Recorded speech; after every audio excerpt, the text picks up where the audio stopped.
me see what's up. What up?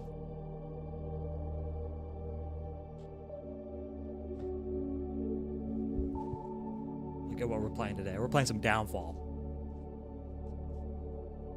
Downfall.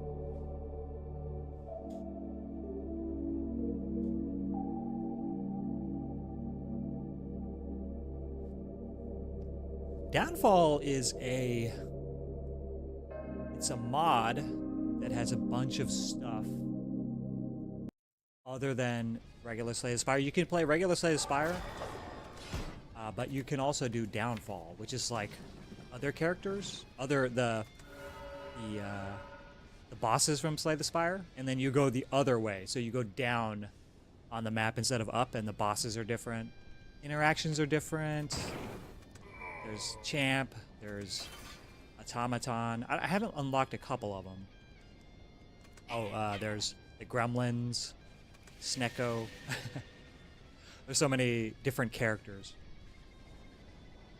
But yeah, we're going to be doing the Hermit today. Decided to change it up. Oh yeah, the Gremlins. The freaking Gremlins are like a mix of Silent, I believe. Silent and like,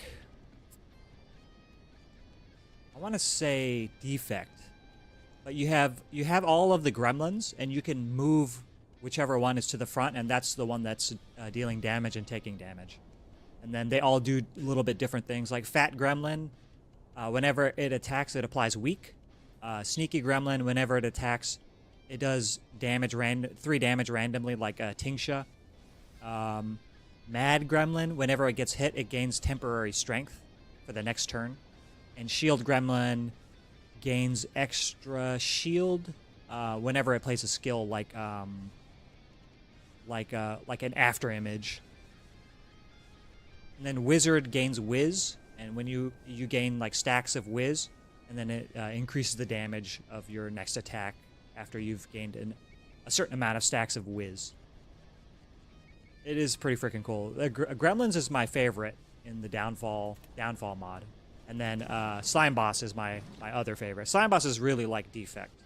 You create little slimes, and then they do things based on what they are. There's like special slimes. It's pretty cool. Well, we're going to be doing the Hermit. So we're going to do like a regular Spire run, but as this character. Which is cool. This character is freaking cool. I'm going to have my cam off for a second while I eat my waffle. So, let's go.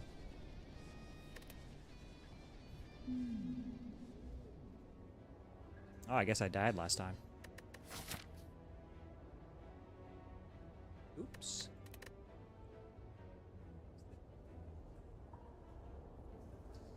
Fix this a little bit.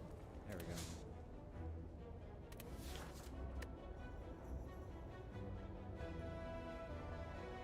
Alright. No map marks or mods, other mods. I couldn't figure out how to put mods on the Downfall mod, but it's alright. I can do without. I guess also no RNG fix.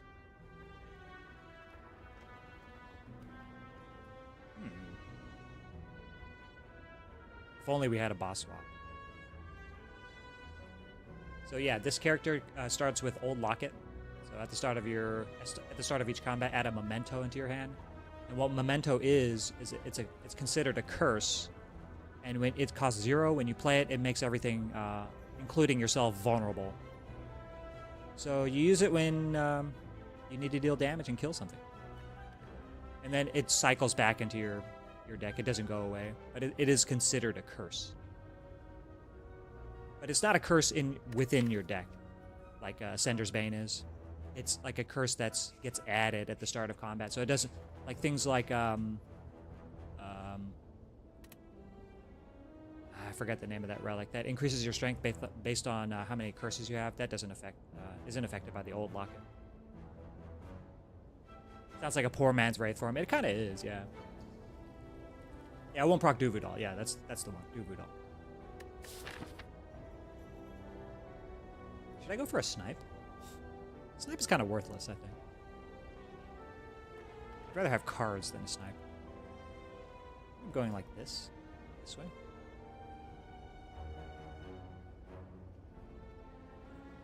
Because this is pretty juicy. Or we could do this and go through the shop up here. Or go to the shop up here. Get the burning elite out of the way.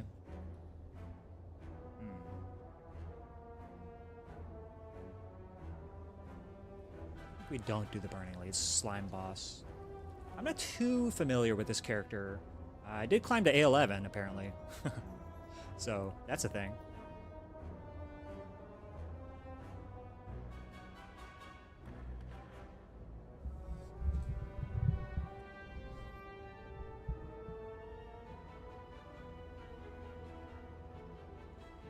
Can't ride on the map. No.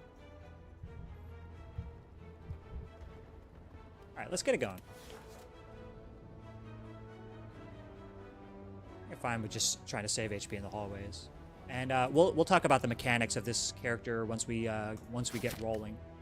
There's one that's obvious.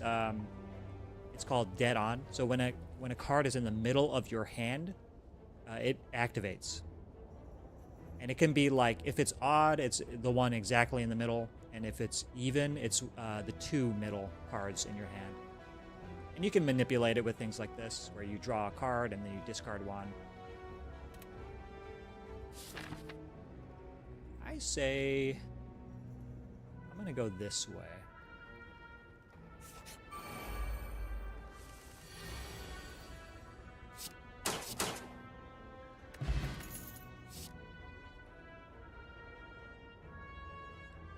Oh, that's a miss.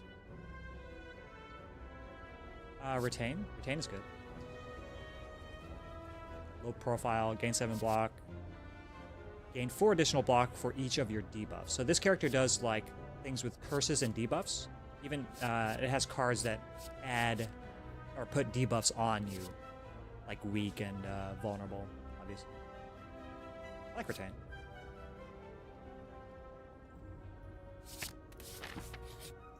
We need cards. Strike! Oh my god, we got a strike! And this character also does things with strike, which is not good. That's not good. Alright. Oh, wow. Okay. Okay, game. I'll take a pistol whip. Should I take that? So this card says, whenever you trigger a dead-on effect, your next attack deals 3 more damage. It's this one here. But I only have one thing that says dead-on, which is Snapshot. Probably not. Yo, Top Deck, what's up? What are the odds? Yeah, like a card, the same 2 cards, the same 2 cards, the same 2 cards, 3 times in a row. I don't know what the odds of that are, but it's got to be pretty small. But that's not necessarily a bad thing. This character does do things with curses. So since we picked up a curse, I think we should try to look to maximize this effect. He actually did the same thing not that long ago. Got 2 curses. Oh, yeah. I saw that. It's so stupid, man. It's so stupid. I don't think I want this. His power is kind of meh. It is okay in the slime boss. I'll take it. Now I kind of want to go this way. Since we have a bunch of cards now that, I don't know, for better or worse, are in our deck.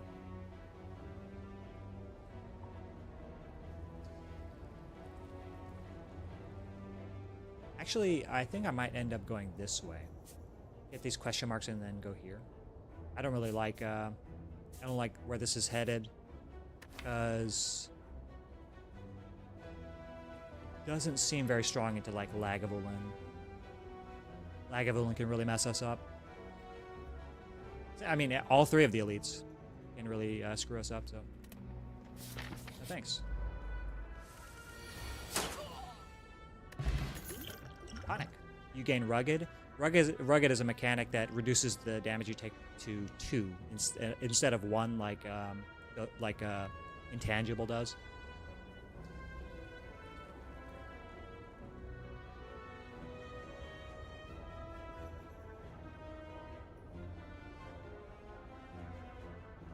Yeah, Top Deck's been away. Top Deck's been away because the missus is back and he has a new obsession, which is Baldur's Gate 3. Oh, dude, check this out. So we do things with curses. Grudge, so deals 2 more damage per curse in your deck, which means that, yeah, it does 4 more damage because whenever this gets added, it counts as a curse. And it's AoE, it's pretty good. Whetstone. Okay, take it. If I have anything else better to do. Germ. I don't know, do we have full HP and we have like basically a intangible? Maybe we could do an elite. Just don't feel like we have enough damage. I should be looking for dead on cards too.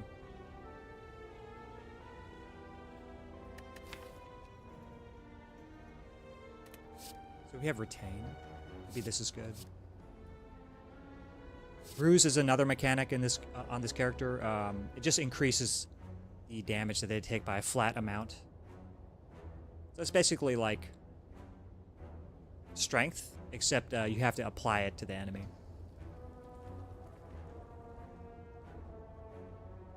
Need to get caught back up. I would say the new obsession is D&D, and BG3 is the easiest gateway to experience D&D without needing groups or equipment. Yeah, it is. It is. BG3 is D&D, but it's just they modified it a little bit.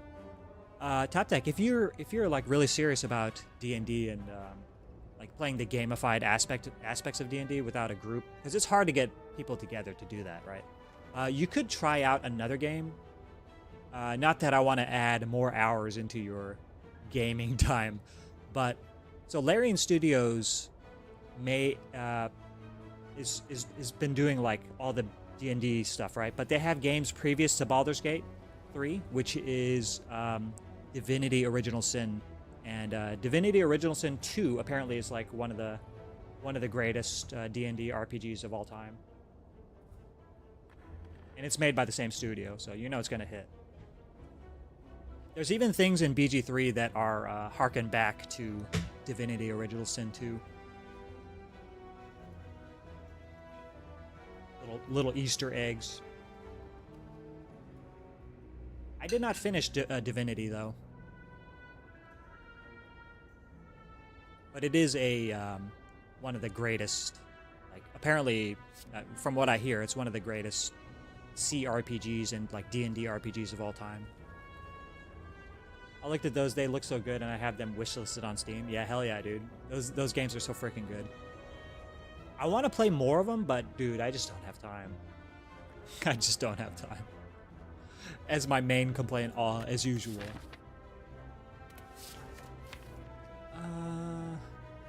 What's the upgrade on this? What is this? Is it beta art? That's cute. It's like a sperm.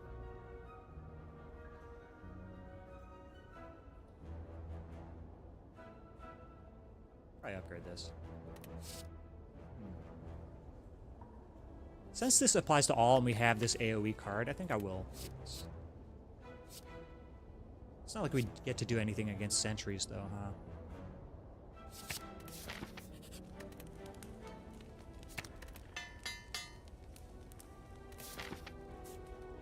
Go this way, start taking combats, and then I'm gonna either go this way to fight 2 elites this way, or do the burning. Try to do the burning. Hello. Where's my AoE? 15, we can knock out one of the Fat Romans. Actually, we just kill this one. It says 13 with vulnerability.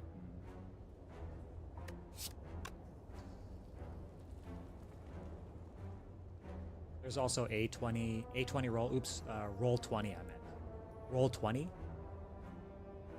Well, are you talking about the Divinity games? I'm not familiar with that.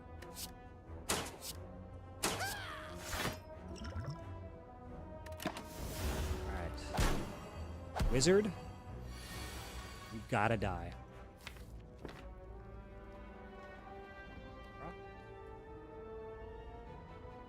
Oh, no frail too. Wow. So easy.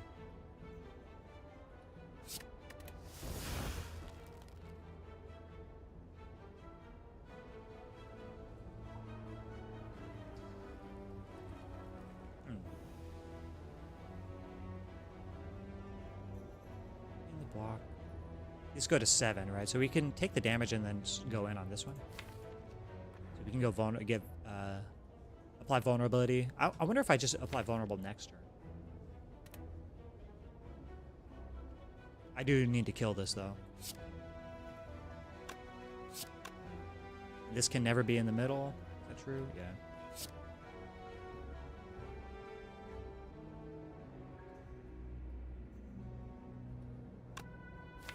I should just save this.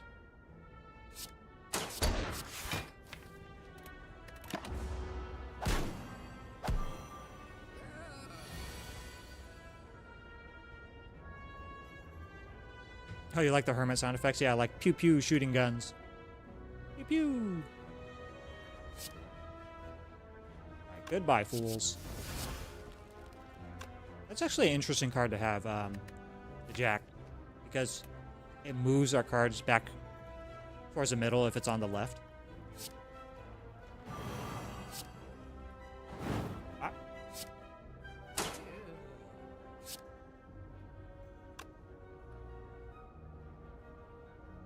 14, block 5, take 9, take 7.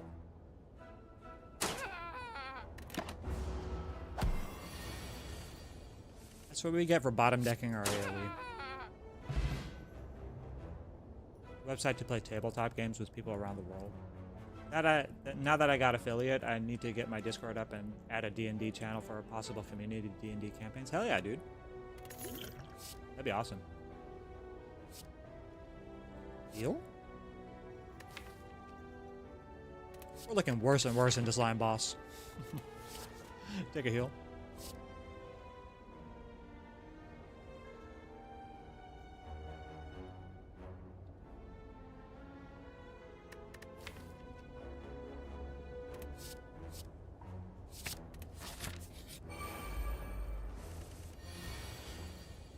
I guess those D&D sessions usually take quite a while, huh? Technique.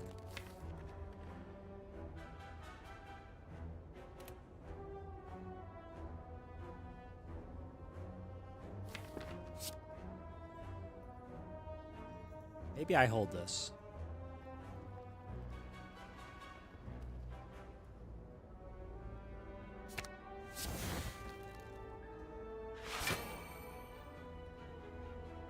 Play this next turn.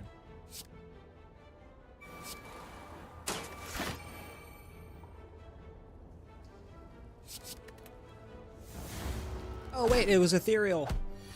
I should have read the cards.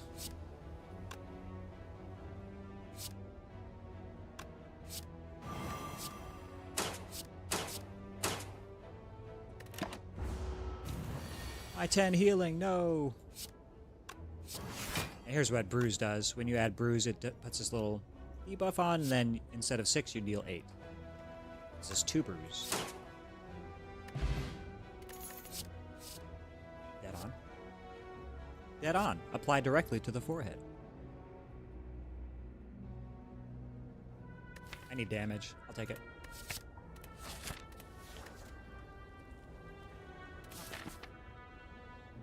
I think I will be going this way.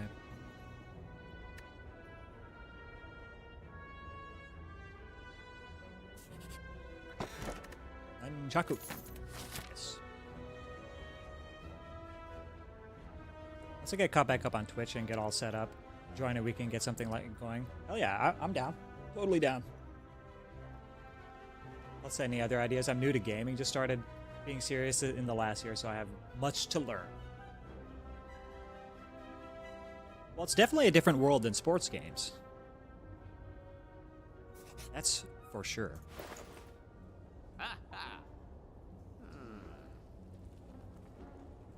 Another dead on card. This could be interesting to manipulate where our cards are in our hand, so we can do more dead-on things. Too bad no shuriken. I'm not taking a relic here. These are just pretty underwhelming. Strikes for bites is worth less on this character because strikes are usually better on this character than others. But I still will be removing this stupid freaking strike. Or the injury, I don't know. Maybe not.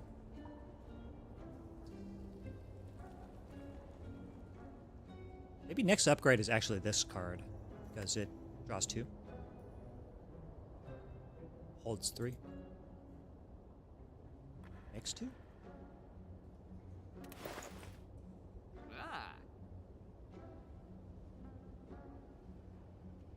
D&D and all the RPGs and stuff is a totally different world, and it's something to be like really obsessed about it. I mean, you can be obsessed about it.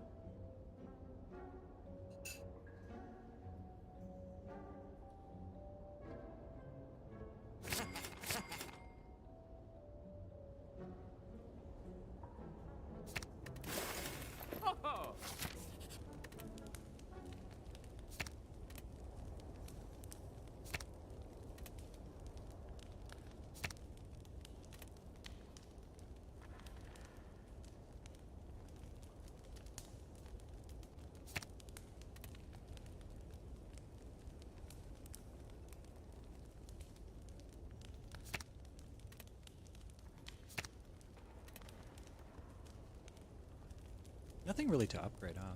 It's not a very big damage upgrade. Neither is this. Although this is like when you dead on, it's plus 4 more damage instead of 2. Let's do this one. Discarded curses are exhausted. Always wanted to play D&D, but never had a group to play with. Oh yeah. Well, I mean, we do have a resident D&D expert. Top Deck is quickly becoming an expert as well. So, if you need explanations on things, we out here.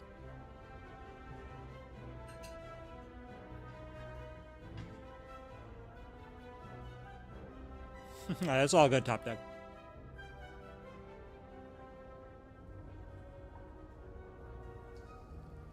R2, what's up? What does the urine pot do? There you go. Is that what you're talking about, the old locket?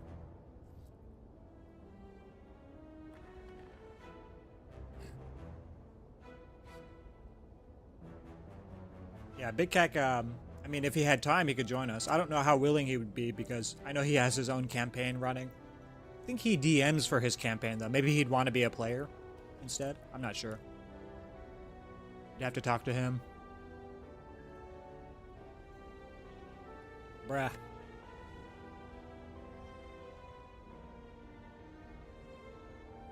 I could remove all artifact and take 5 here. Does that do anything? Doesn't. Meh. Just do this. This removes artifact. I could, huh? I could just do this and get a little bit of extra damage in. Because we're only taking 2 if we do it. Okay.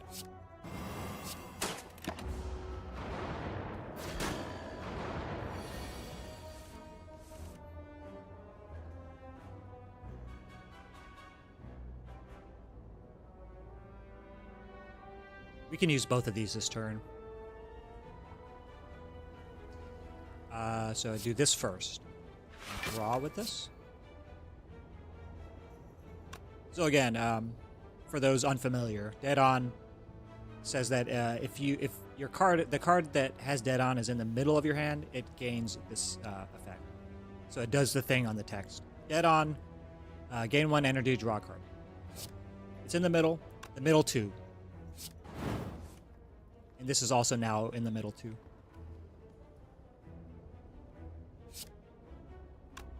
And then I draw with this, and then I play this one. Oh, sweet.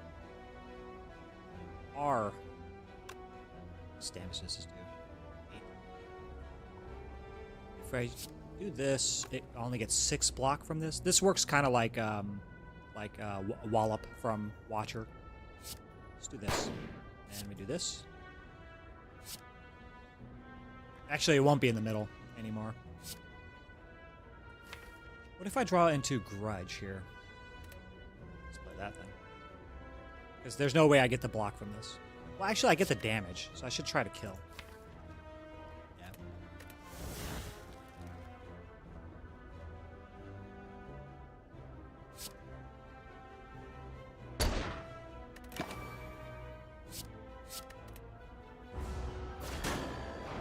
Should have held it. Should have played the strike. Sure. Forgot I was retaining.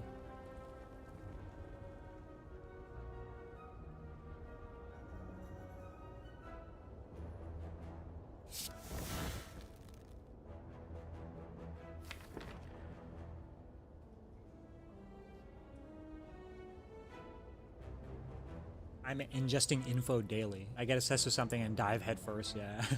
No, I meant the yellow potion. Oh, this one. A tonic. So this is part of a mechanic for Hermit. You get rugged, which is basically the same thing as intangible. You just take 2 instead of 1. So a worse intangible.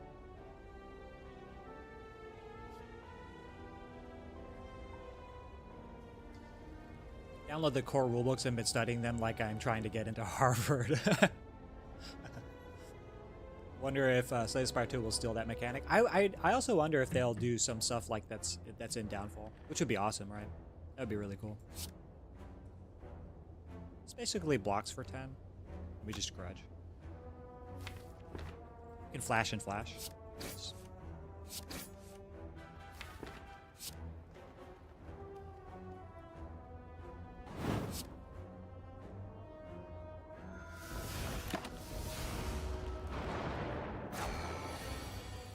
Developer said they don't look at mods for ideas, but yet they added map marks and drawings in Slay the Spire 2. So they might be telling a baby lie. Well, I also think that, I mean, isn't map marks just freaking cool? And it's like, it's an idea that they should have implemented from the beginning. It's such a cool addition to the game. It does nothing but help the game. For sure. Like, instead of mentally figuring out where your pathing is going, you can just mark it on the map.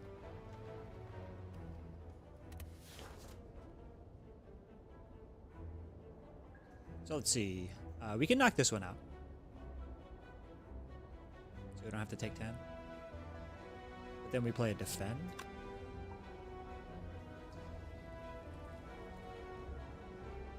How much is this? 14 plus 3?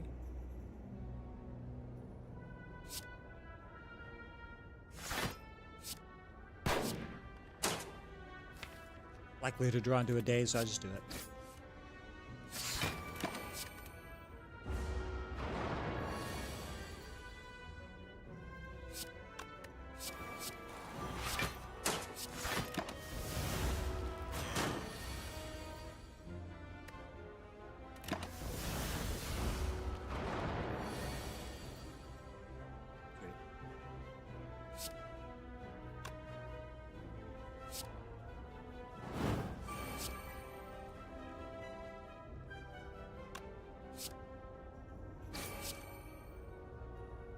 Shaku a little bit. Happy Flower. 2 energy relics. Nice.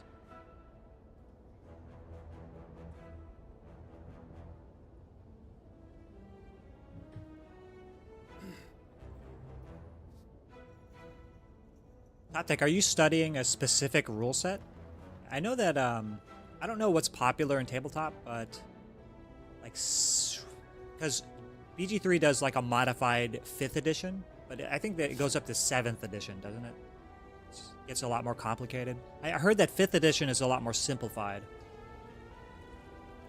The teaser shows the 3 playable characters clad silent and the new Necromancer one. It also shows the 4th character in the throne that is unnamed.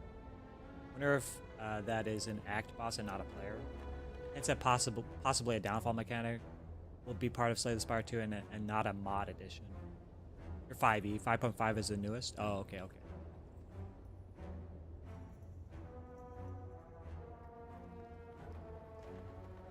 We'll have to see. God, I still can't wait for Spire 2. Still can't wait. It's like Christmas morning.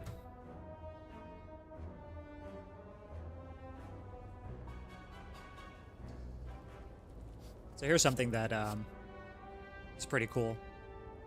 Draw 2, and then next turn you draw 1 less, so you get the draw down effect like Time Eater. The Time Eater debuff. It is good. I don't think I take that though. How do we beat Slime Boss? I have no idea. I don't know if we have the damage. Put all strikes and defense from your draw pile into your hand. No? There is a power in this game that says that whenever you play a strike or defend, draw a card.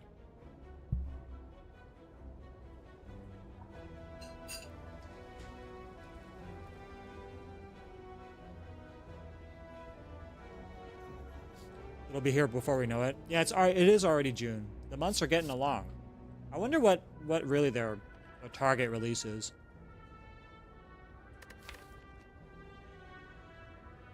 I'll add one more because we need cards like this, and then no more. We just add draw. I mean, we have retain, so this is not that bad. No, I'll take it. Oh. Can I get rid of vulnerability? Probably right.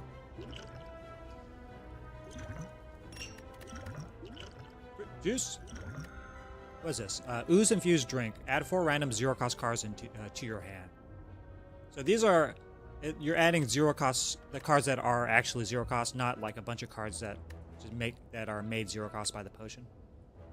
Which could be good, I guess. I'd rather have the healing. As we should be getting smacked around in Slime Boss fight. Take the healing. Lagavulin.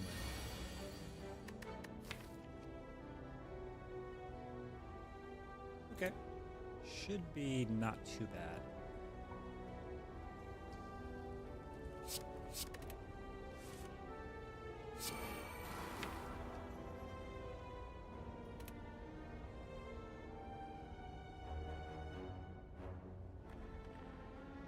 I might be using the tonic in this fight.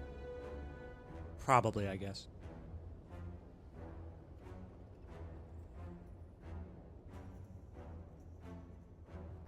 You can be a strong table-throwing halfling in 5.5, which is not lore accurate at all.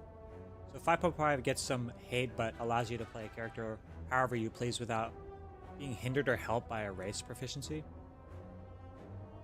But it's also like... What does this talk about lore accurate? Couldn't a halfling just get super, super strong at some point? Like, it is a fantasy game. I don't understand why people get upset about that. It doesn't make any sense to me how... Like, if you can have dragons in a game, you can have a buff fucking gnome that can throw tables. It makes no sense how people get upset about that. That's so stupid.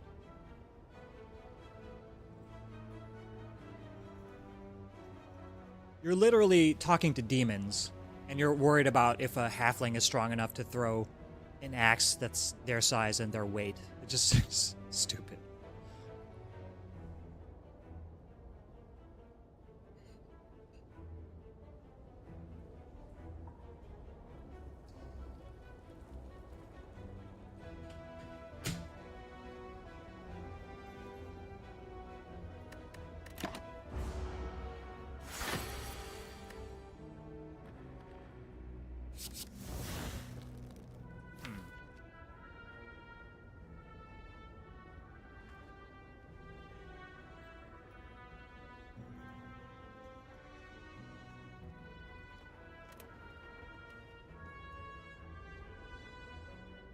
Alright, we'll do the thing. Do the thing. You don't need the block from this? Oh, we get actually damage from this now. This first. These two first? And then we get extra damage from the dead on. This. Not bad. Pound Disruptor's trigger button. No. Yeah, you rolled a 20 on me. And what would be the check? It's not intimidation. It's like manipulation. It doesn't trigger me. It's just it's weird. You can complain about something that's unrealistic in a game that's completely unrealistic. I suppose it's like the what argument is that? Like the slippery slope argument. Well, if you can accept this, then you can accept this and this and this. But like, dude, come on. Couldn't you make a gnome that's just super buff? Like he gets yoked and just lifts every day? Couldn't that be the case? It could. It could.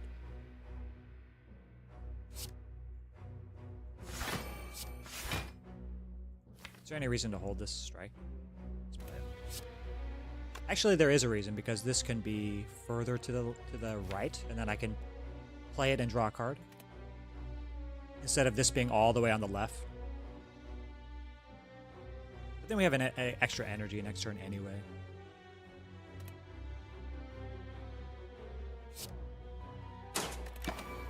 Oh, I could have drawn. What the hell? Damn it. I forgot, middle 2. It works even if you only have 2 cards in your hand. Ah, bollocks.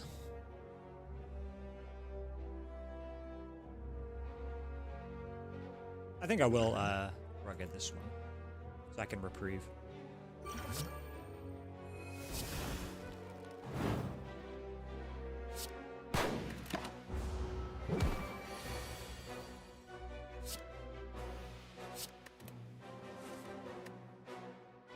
Vulnerability, hello?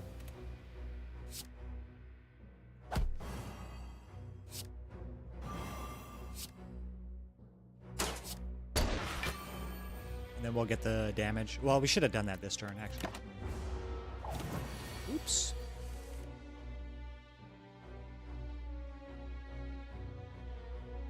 And damage? A little bit short, huh?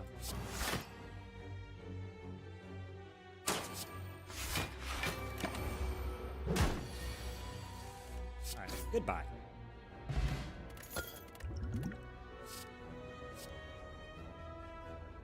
Big Cack!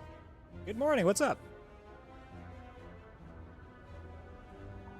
I won't turn Spire chat into D&D. No, it's alright. You're totally good. We're doing Downfall anyway, so I really doubt a lot of people know what this is even about. So it's fine. It's totally cool.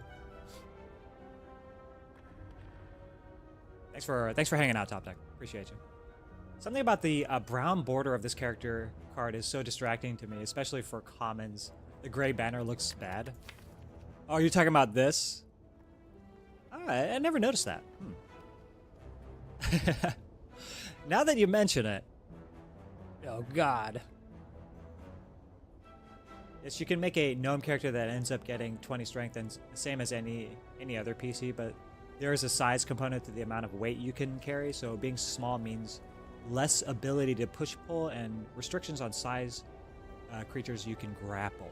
See, that makes sense physiologically, right?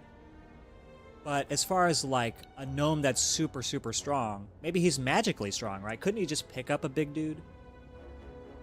I don't know. But yeah.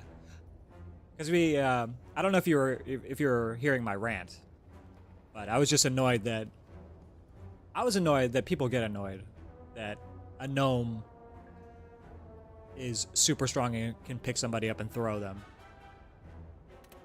Like, come on, guy. You're playing a game with frickin' orcs and illusion magic and hags that take your eye out. Gnome also have shorter movement distance due to size. Yeah, there's shorter legs, right? But if you're strong, doesn't that, like, isn't your stride a little easier? You could like hop, like a bunny. Like, consider this. A rabbit is like one of the fastest animals on planet Earth, and they're tiny.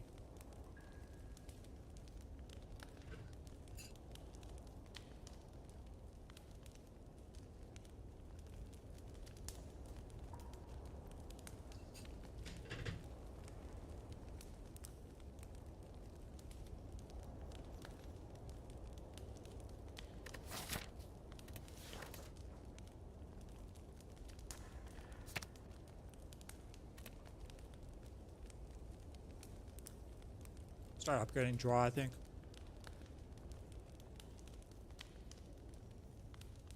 We're gonna have a very poor split.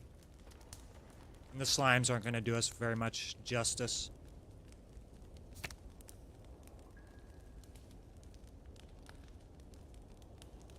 In 5e, small racist species had disadvantage when attacking with heavy weapons, but they did away with that in the recent 2024 revisions.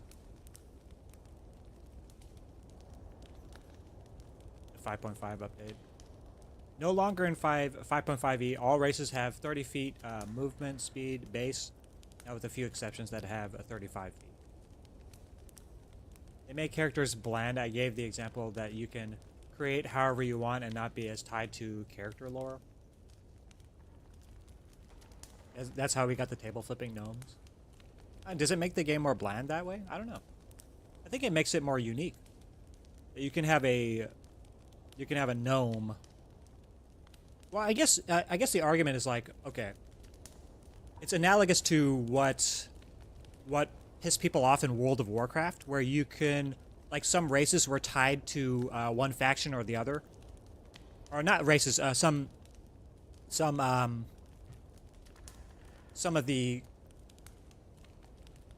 classes were tied to one side or the other. Like, Alliance had paladins and Horde had shaman, and then they did away with that. So the perception is that they're trying to make things more homogenous and take away the flavor of the game. But I think you can look at it in a different way, right? It adds flavor because, like, maybe in the lore there's some loophole that allows them to go to one side or the other, right? And it creates like a more depth in the story. I don't know. Yeah, all racial stat bonuses were done away with. The bonus comes from your background instead. I do like that it adds more options for races, species, so you're not pigeonholed into one class when you pick a race. So dwarves don't get sturdy toucan, and humans jacking all trades, jack of all trades, +1 across all. That was just however you spec your PC. I can see arguments one way or the other, but I like more, because the freedom creates more lore that you can bake in as a player rather than it being restricted by the rules of the game. No, I can argue that way, right? I'm not too familiar. Like, we're just getting started with BG3, so I'm not too familiar with all the lore and stuff. But couldn't you be like an aloof Githyanki? Just as an example, not talking about physical or physiological limitations, but couldn't you be like just a very carefree spirit Githyanki that likes to pick flowers and not fight? Wouldn't that be cooler than having it be like, okay, all Githyanki are this, this, and this?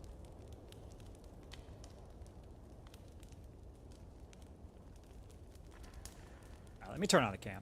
You gotta see my anger.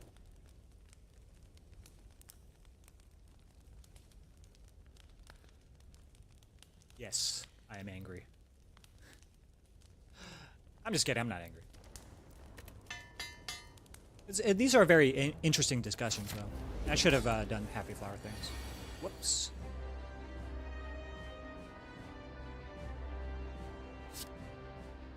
Save this for a bigger damage opportunity? Yeah, I think so.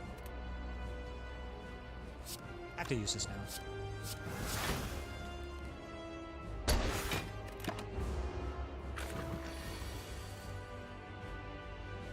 Okay. We have extra energy. We can do this first, since we have 4 energy. We have vulnerability. And maybe we're likely to play 3 more? No, we're not. If we do this and this, we can never play 3 attacks.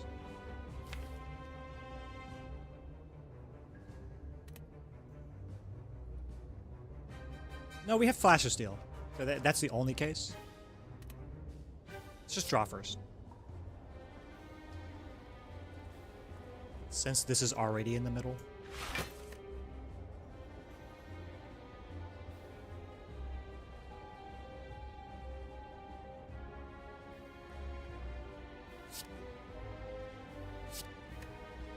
Then this should be in the middle. Alright, this is perfect. This, and this.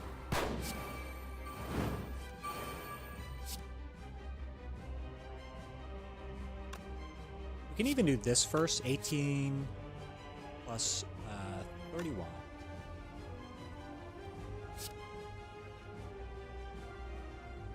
$49. So go to 50. It's not bad.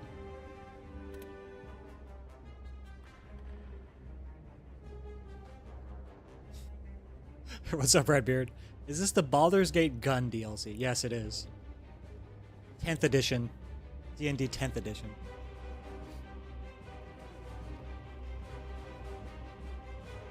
Make a DM job more hectic having to deal with lore-breaking characters, having lore traits. Make it easier for DMs to storytell NPCs. Like as DM, am I supposed to keep a horde of Githyanki aggressive and disruptors goth rolls? Up in a Hawaiian shirt and a pickleball paddle? Why not? Why not? If the player can explain why they are the way that they are, couldn't you DM around that?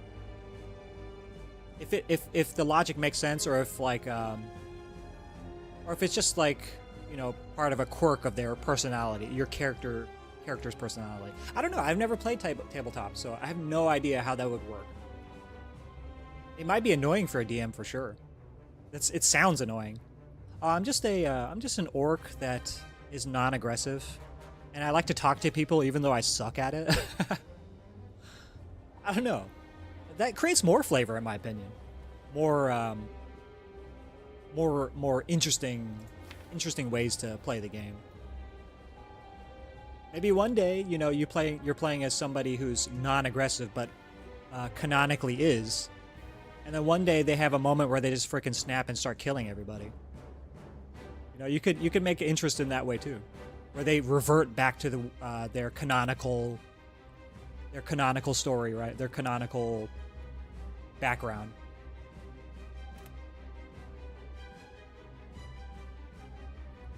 Bruh. Is this a good enough split? 49. I guess we have block pot. We can block double slimes. This 50 HP slimes kind of sucks. Next hand kind of sucks.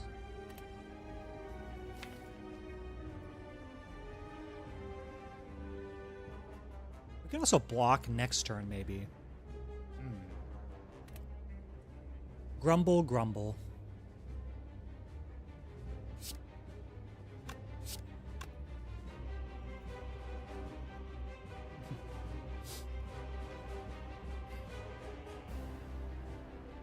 They do away with language barriers in 5.5. Just draw. Do this, and then hold these two. Maybe we get a better split this way. What could this be? It could be vulnerability, right? It's only one card, though. It could be weakness, also. It could be, So we could get trip or blind. Or whatever the weak is. I forgot the name of that one.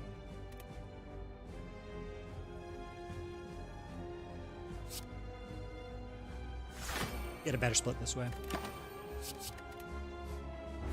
And then maybe we redraw next turn for AoE. Sadistic nature. Okay.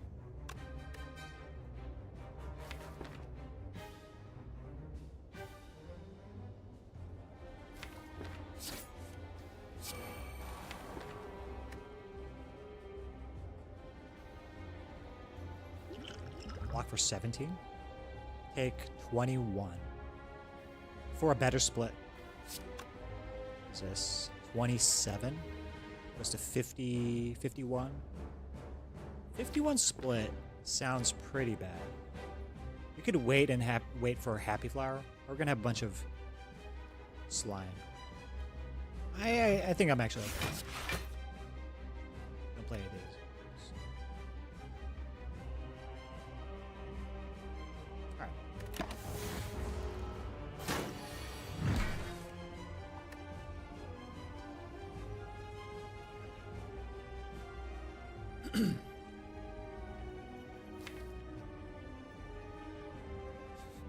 Lower ascensions are so much easier. Aren't these like 5 slimed instead? A Gith PC like that would be ostracized outcasts or outright killed by a broader Githyanki society in my campaign, but that could lead to interesting conflicts and interactions for that PC in my opinion. Languages are still a thing, but again, you gain them from your background instead of race. Now in most cases, basically the nature versus nurture kind of argument is how I like to think about it. Okay, I see. All the Giths being judgmental and just like kill him. It's hilarious. But you could create a backstory for that too, right? Where you have like a Githyanki mother, maybe? I don't know. I'm just throwing things and see what sticks, right? You could have a Githyanki mother that has a soft spot for her child and doesn't want them to grow up in that kind of society and sends them off to somewhere else. You know, and they grow up, they have a totally different background, they grow up differently. I don't know. Speaking of TTRPG, the World of Darkness looks pretty cool. What is that? Let's look it up real quick.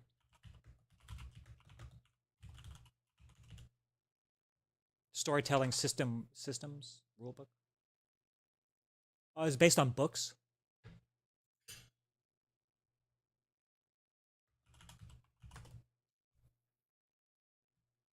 It's a tabletop role-playing game series and shared universe created by Mark Rain Hagen for White Wolf Publishing.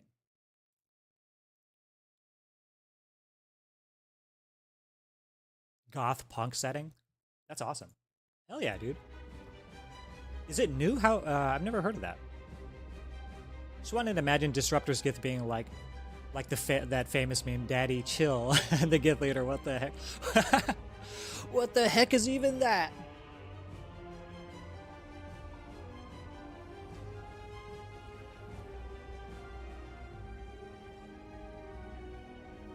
Tabletop RPGs like Vampire the Masquerade. I haven't heard of that one either. This is like completely new, different territory for me. Never heard of any of these. I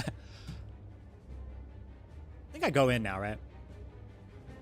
This is 22, 4, 26, 35. That should be good enough. We'll see what we draw with the flash. Okay. I think if we do this and strike, we get the headshot too, right? Oh my god, this is a big split. Come on! Huge!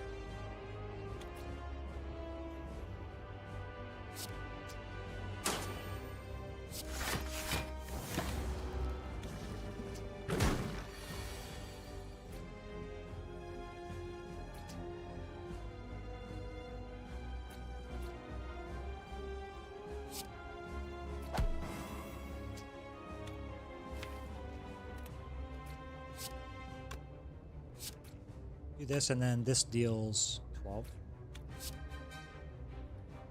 And Chaku happy.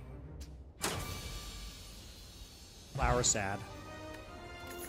What's that? Spiked energy drink. Muddle the 2 highest cost cards in your hand. Cards muddled this way can't cost 3. So muddle is like the Snecko mechanic. Something in a modern setting should be easier to get into.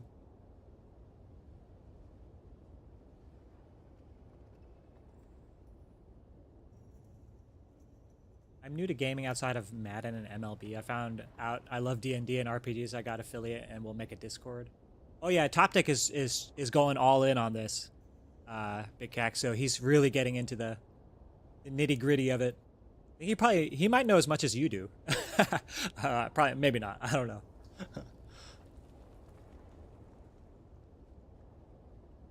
Need a centralized location for game ideas, as I have no knowledge of all the great content out there.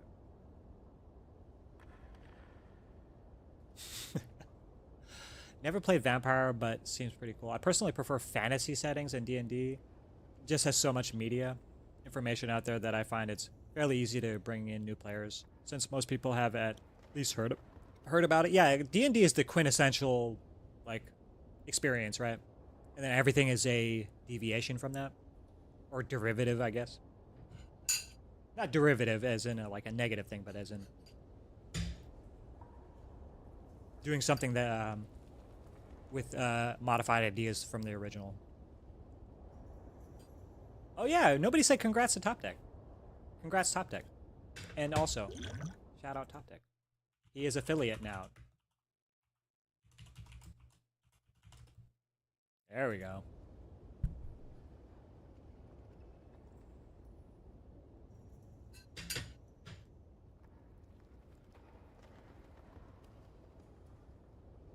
By the way, what's up, Cabell?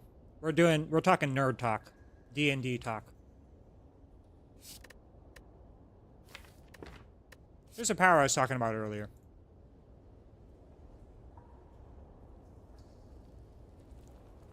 So this character does things with strikes and defense. So whenever you play a strike or defend, draw a card. Draw a card. Pretty neat. It has to be this one. This card is busted going into Act 2.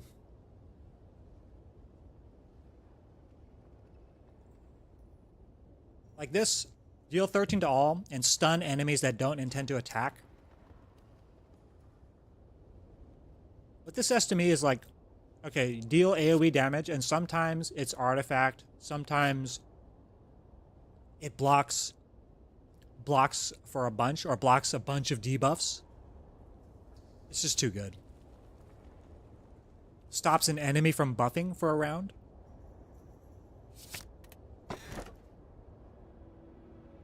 First two times you use a potion each combat, gain a random potion. You can only use 2 potions each combat. That is pretty busted. Rough Diamond. The first time you play a rare card each turn, gain 1 energy. Upon pick up, obtain a rare card reward. Well, we only have 1 rare card, but we're gonna... Oh, we have 2. Interesting. Interesting. It might make doing dead-on stuff a little bit easier, since these are expensive. These basically say... this says that our rare cards essentially cost 1 less, which is pretty cool. But do we just want the consistent energy? I don't know. I really don't like Choker. We have energy options, right? These are pretty good. What if we just take the shot class? I don't know how good this is. Does anybody think that this is an interesting choice? I mean, I think this is pretty good, right? No?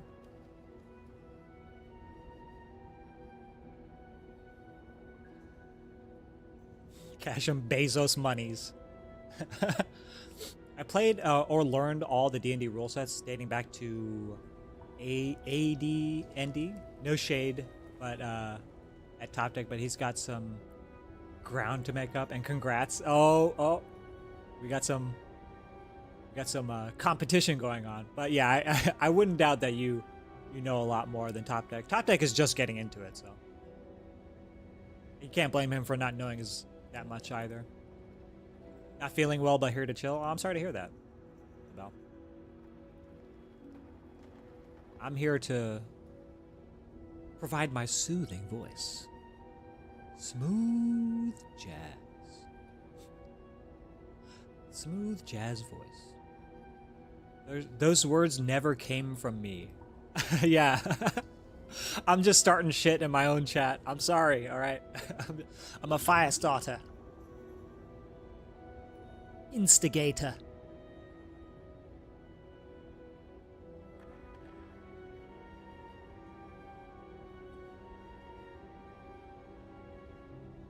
Shot glass is the most unique. It's like kind of like White Beast statue, right? How often do you use more than 2 potions per combat? You can't. But yeah, these potions just kind of suck. I mean, this is good, but this one's awkward. 2 highest cost cards in your hand that can't cost 3. Actually, that's not bad, huh? It's usually a energy discount. And positive with the rough diamond. I'll try it. I'll try the rough diamond. Because since we have so much, we have 2 energy relics anyway. Alright, let's get a rare. Hello. At the start of your turn, you can exhaust a card to gain 8 block. Huh. Isn't that busted? Retain, deal 10 damage for each curse in your hand.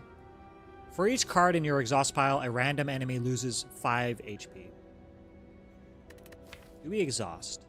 This would be better if we already had the adapt, but more for like long term, right? This exhaust. This can exhaust curses, but we only have 1. Well, I guess we have this this Ender's Bane too. This exhaust. This exhaust. 1, 2, 3. So once we cycle through our deck, this is 15 damage. That's pretty bad. I'll take a power.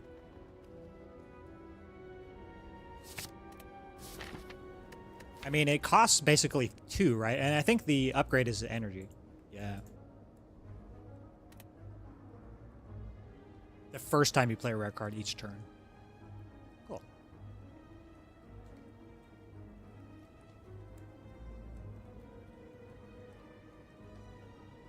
No shot glass.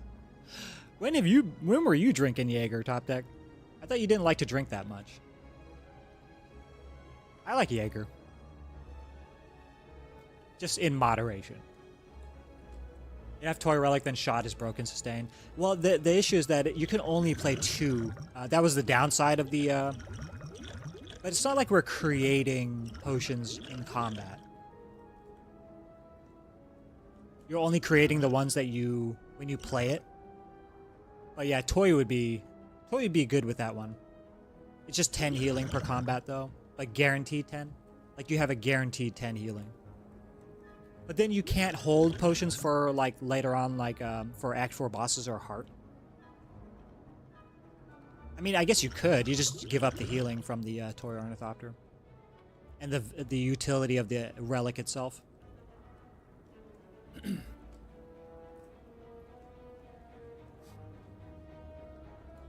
Jaeger is the grossest liquor you've ever had. I don't mind it. I like the kind of licorice flavor. He doesn't like to drink because of the Jaeger. Oh, I got it. Chicken or the egg. 21st birthday or at least the day before and the day after. Don't remember the day of. Just I have an instant gag reflex to Jaeger. I'm that way with freaking gin. But I think I've mostly gotten over that. Should we do a little story time? Mrs. Disruptor is listening. I'm scared. There's one time where the story behind my gin hatred. This is my origin story for tabletop. All right. I'm gonna be a drunken master monk that can't drink a certain alcohol. But anyways, there was a day where we were in high school. Me and a bunch of buddies. We decided to go to this one spot in town. That was like pretty free from anybody else's eyes. It was like on top of a hill in the way back of a back part of a neighborhood, and they brought a bottle of gin. And prior to this, I had not been drinking that much, like a couple beers at parties here and there, or like smoking weed or something like that. I'd never had gin, and so there's like maybe 5 of us there. One of our buddies invited a couple girls to the gathering, and I made an absolute ass out of myself trying to like not impress, but like, I guess impress because I was trying to drink a lot. And I ended up drinking way too much and just saying things that they told me the next day that I don't remember at all. So after that, I'm not after, but as I was getting drunk and like making an ass of myself, I passed out just on the ground outside. And my stupid drunk buddies had a tarp that they just covered me in. They put a literal tarp over my passed out body. And I remember I woke up the next day. Oh, JPC is you're redeeming this? All right. I woke up the next day and I had like, I don't know if they were mosquito bites or ant bites all over my face, all over. My forehead was completely covered in bumps, and it was itchy all over my face, my forehead, everywhere. I woke up like in a total stupor, and where I had to go to get back to my friend's car was downhill, and I rolled all the way downhill because I couldn't walk. I was all totally wobbly. I was like walking down the hill and just started rolling. So that was great. Get to my buddy's car. They're all sleeping in the car. They never bothered to get me into the car because I guess I was just way too drunk. And yeah, I puked like 10 times. But yeah, it was a good time. That was so much fun. Great.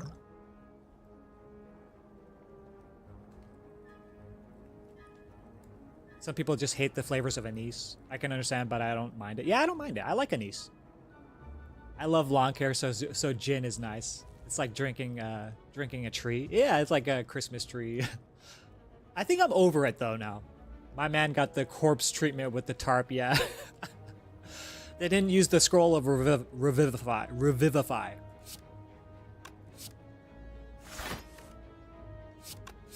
Die.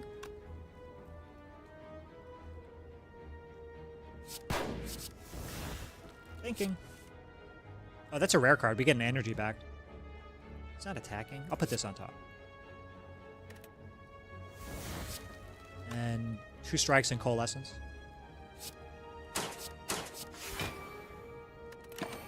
Put this furthest right. I really would be interested in Slay the Spire 2 doing like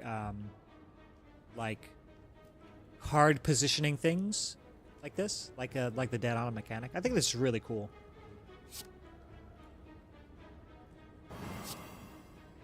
Pop.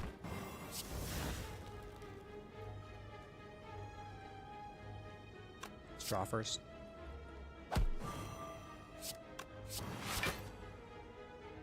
Goodbye? Holy. I think I want to set up Happy Flower a little bit.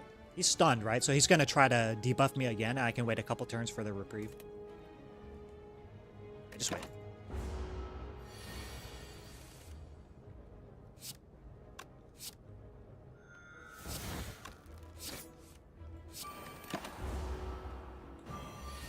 Nice. Perfect.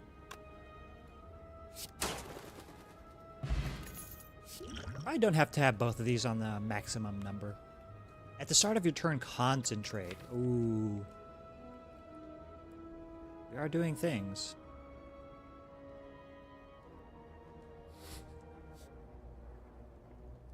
They definitely put honey on you to get covered in bites. No, they did not. I just was an idiot that passed out underneath the stars. And got bit probably by mosquitoes, if I had to imagine. Gin mixed with strawberry lemonade is good. I'll have to try that. Me and the missus have not been drinking that much because she's on Accutane and you're not supposed to drink on Accutane. Disruptor heard my skull crack open from drinking story. Oh, yeah. Should we tell that story? I think that might be your story to tell, Top Deck. Slay the Spire 1 kind of hand manipulation positioning with grand finale. Well, that's deck manipulation, right? Like, I guess if you're doing like retain stuff with pyramid or well-laid plans. Yeah, deck manipulation, like how many cards you have in your deck, and how many cards you have in hand, and how many you will draw for grand finale. But this mechanic is more about positioning in your hand on that turn. Like it has to be in the middle for it to work. But this is a way to get around it. Take aim.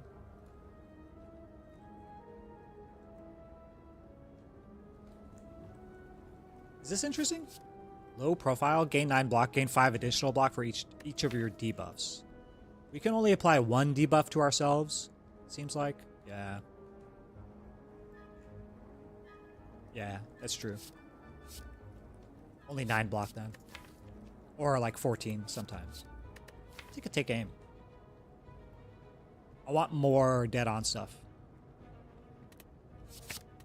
We're getting thick, boy. Yeah, that was pretty gross, top deck. when your head hit the ground. Because you got to understand, top deck's a big dude, so him just flopping to the ground is pretty concerning. You could easily like rip a muscle in your legs if you fall in a certain way at your previous weight.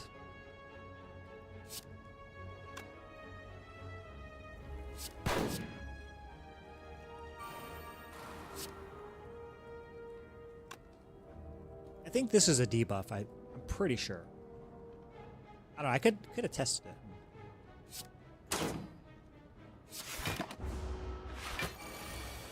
Oops.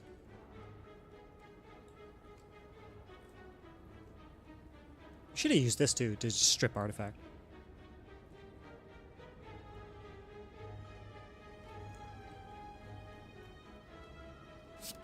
First strikes.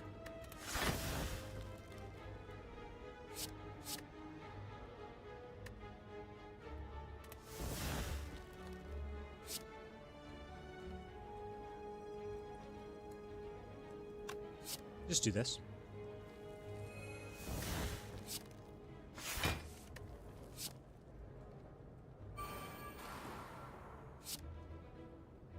These are not 0 cost. Don't do it then? Is there any reason to do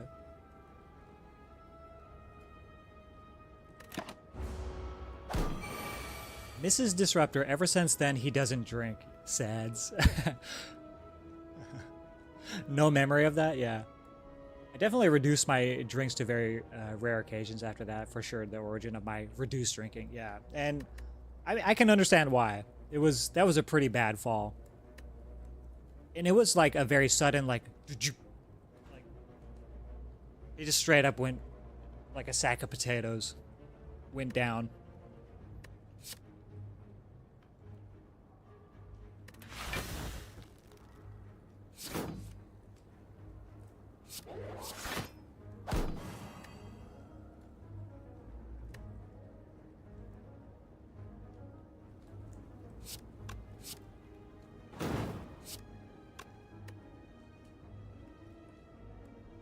Block for 3.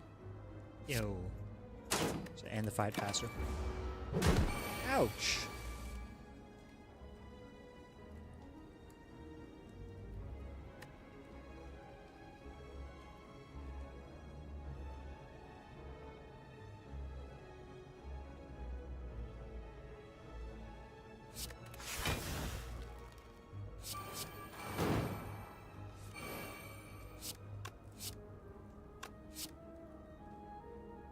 Alright, boy. You dead.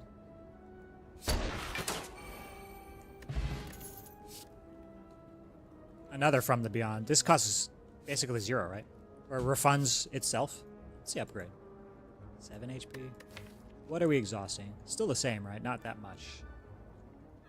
Well, I guess with the adapt, huh? Oh, interesting. Oh ho ho. Like, we're constantly going to be exhausting stuff, so, like, long-term, this is going to be a lot of damage, huh? What's this? Concentrate, gain energy up to your maximum. That's cool.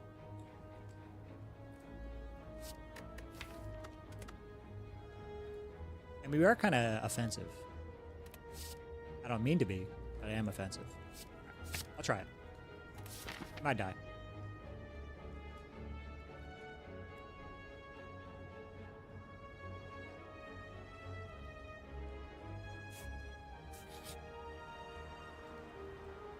More curses?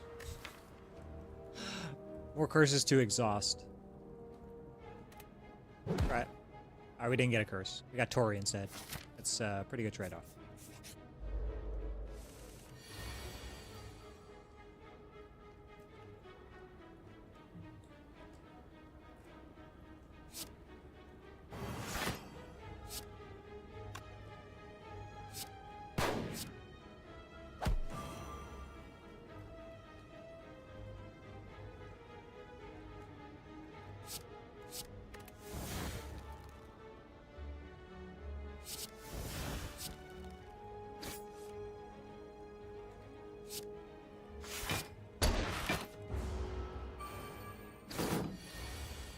Yesterday could have played the Memento.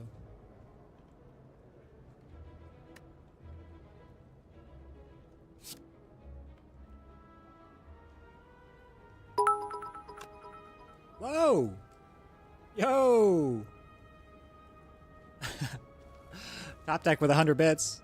You don't have to do that. It's not a big deal. We can talk about anything here. As the tags say, it's a chill stream. Just talk about whatever.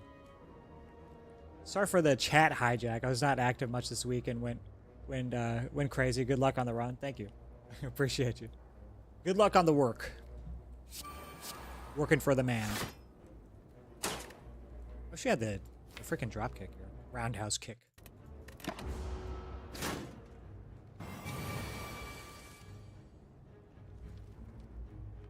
Now this doesn't do anything? Oof. I guess it just does AoE.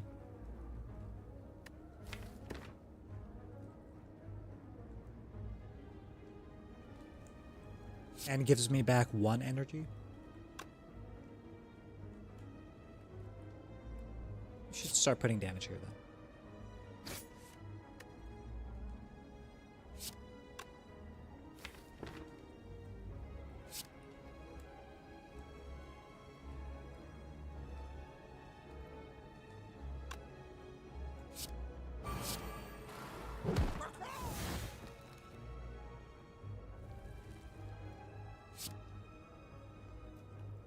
Damage?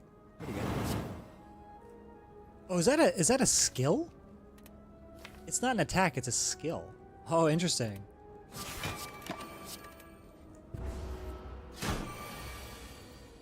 Uh-oh.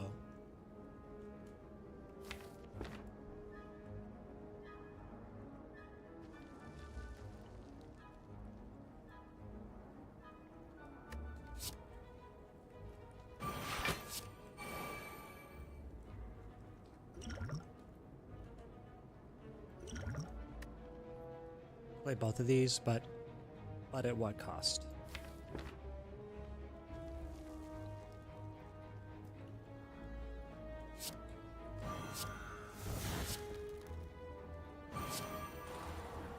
Very, very ouch. Alright, thanks.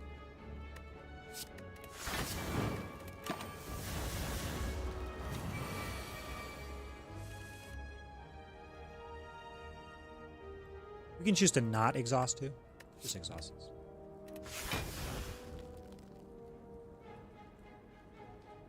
Oh, that's a lot of damage. That's 60 damage. Alright, boy. You dead.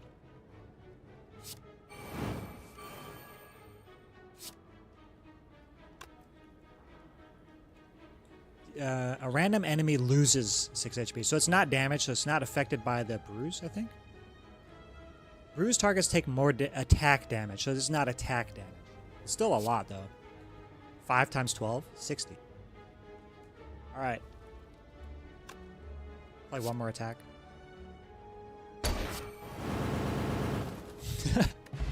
Bop, bop, bop, bop, bop, bop, bop. Goodbye. Ooh, green. No holds barred. Deal 23 damage and apply 6 bruise to all enemies. Gain 1 less energy next turn.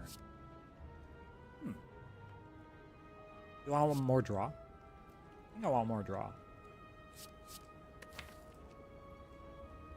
Edge shot. Don't need this.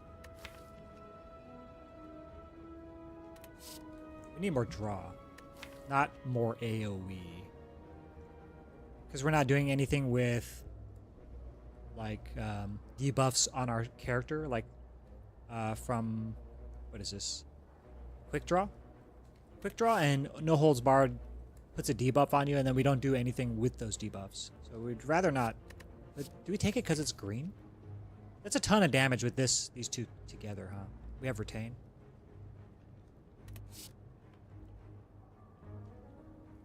Who's our boss? Automaton. This does work in Automaton, no? Alright, I'll try it. It's green.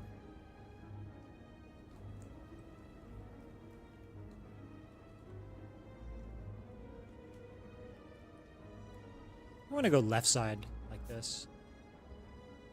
Kind of concerned about our health though.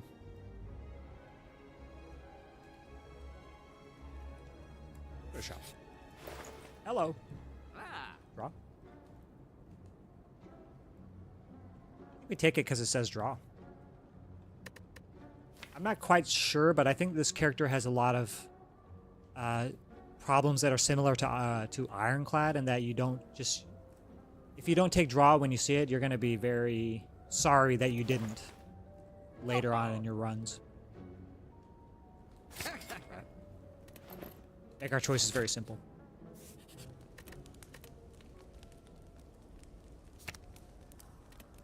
And take energy upgrades.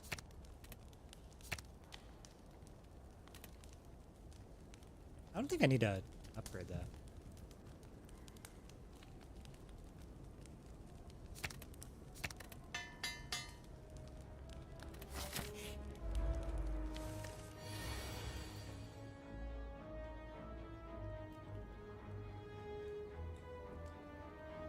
Is this a lot? Is this plus 11 damage with vulnerability? So 34 to all?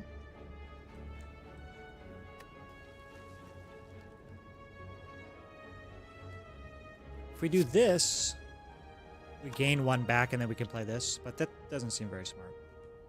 Let's do this first.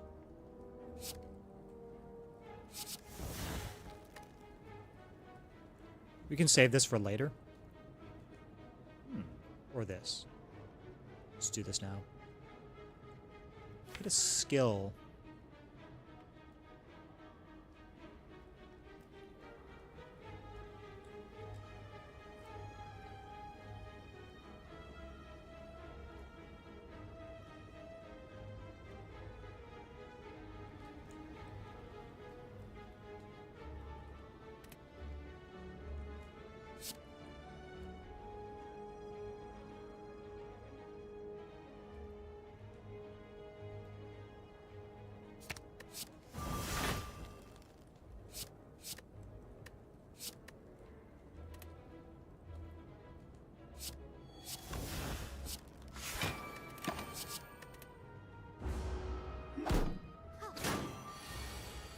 Good job, Tori. They're attacking me. Wow. Incredible. This gives me 2 energy because of Nunchaku.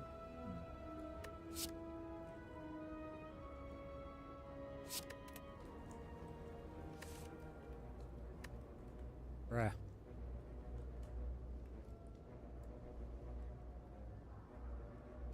Might as well use this for AoE.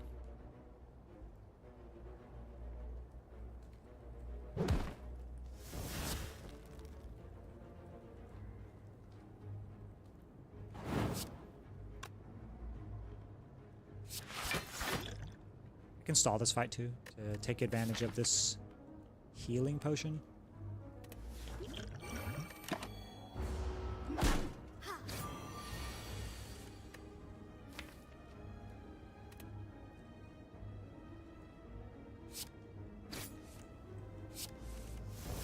Nice.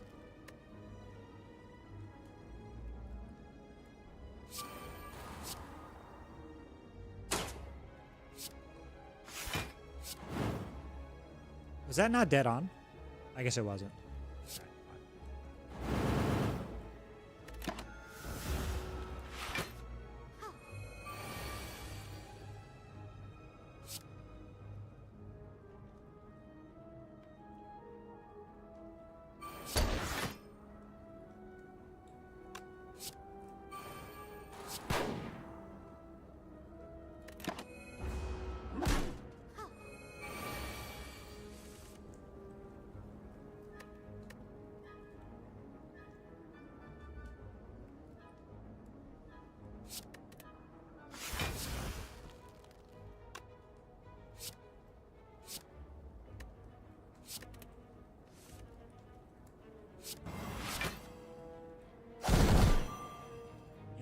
Just wait for the healing. Because we could kill right now.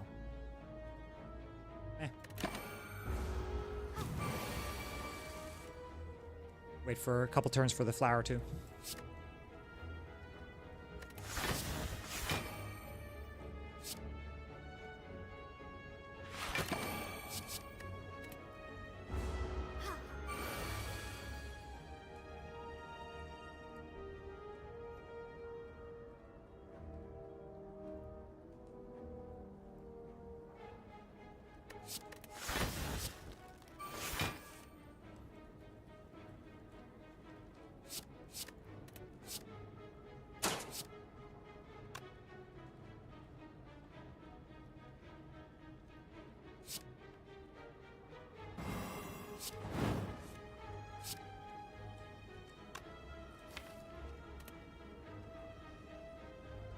do vulnerability damage? I mean, it's healing anyway. I want to kill next turn.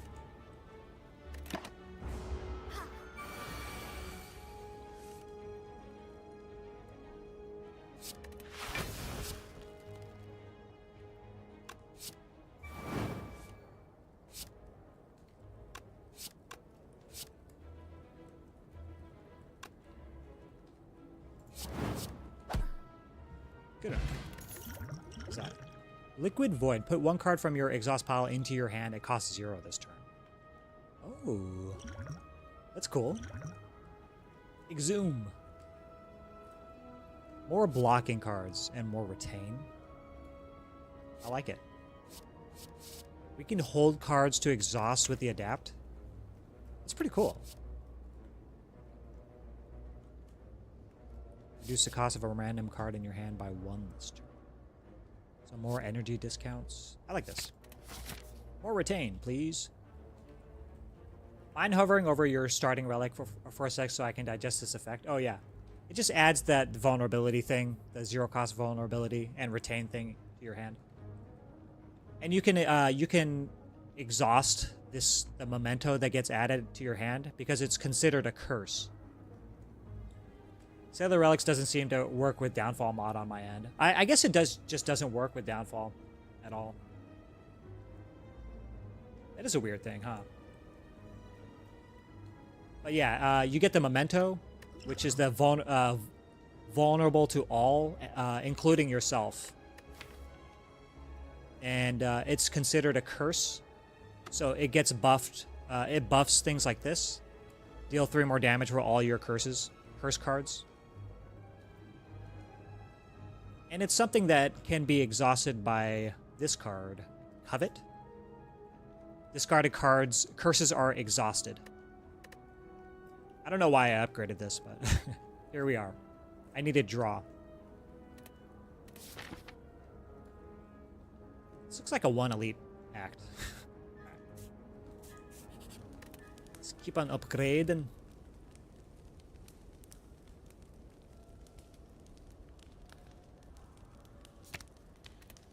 I mean, this is just straight up draw 4, gain 1 energy. If I upgrade this, it's pretty good. Gain 1 energy because of this rough diamond.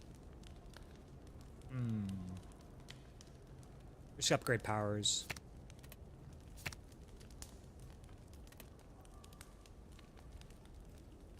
How often do we have dead on cards in our hand when we also have this in our hand? Not that often, right? Starting to kind of move away from dead on. I think I want more cycle and draw. Maybe that's incorrect. How often do you upgrade Master of Strategy? Captain's Wheel. Yes.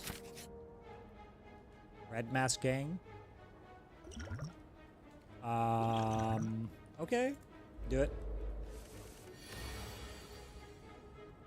So here's a cool thing with this card, Roundhouse Kick. Since they are not attacking, we stun them for a turn. So we can do no holds barred, Roundhouse Kick, get a bunch of damage in. They don't do anything this turn. We just take 12 damage, but I think that's probably worth. Actually, this dies. Never mind. So this is going to deal 6 more damage, so 19. So 19 plus 23 is 52? No, 42. Yeah, 42. Which is death for everybody. We can even do this and end the fight outright right now. But I want Happy Flower. Yeah, I want Happy Flower. So we just do this and Roundhouse Kick.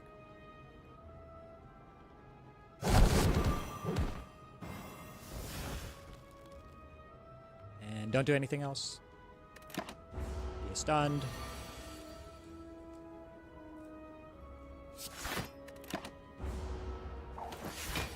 Perfect. Wee.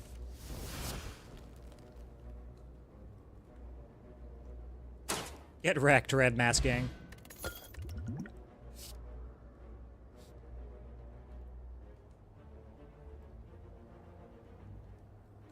We're good on all this.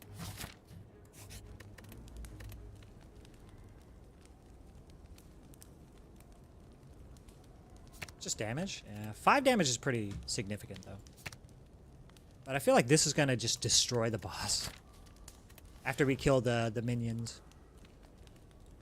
We can also stop the minions from taking our cards with the roundhouse kick.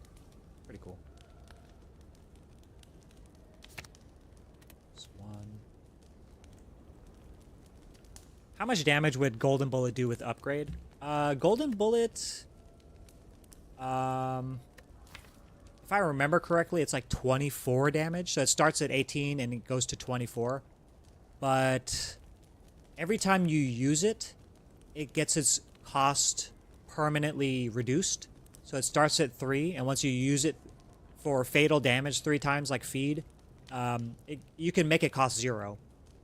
But oh, it exhausts too, huh? So it could work with this other From the Beyond card that we have. From Beyond. Interesting. I just feel like we don't need any more damage. We're good on the damages. I think what we want most of all is draw and energy. And rare cards, obviously.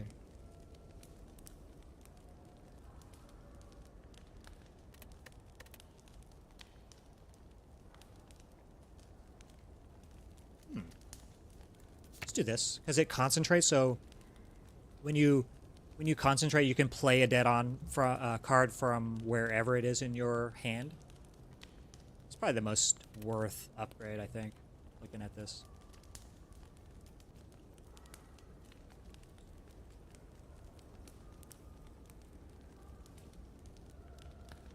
Since it was rare, maybe it could have been good with your relic. I think it was uncommon. Was it rare? I think you might be right. So we still get an energy discount from the rough diamond. Good upgrade too. 6 damage is a lot. Do the take aim. All right, no holds barred. Where are you?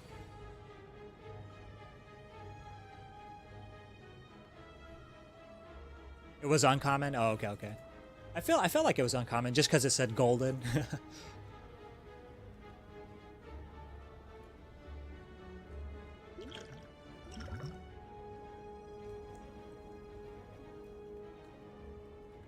So I can use this twice right now to gain like basically 20 HP.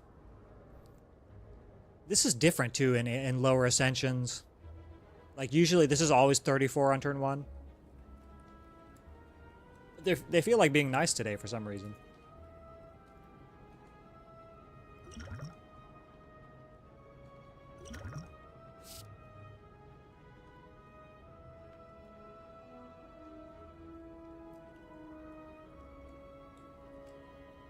I just want to draw. No.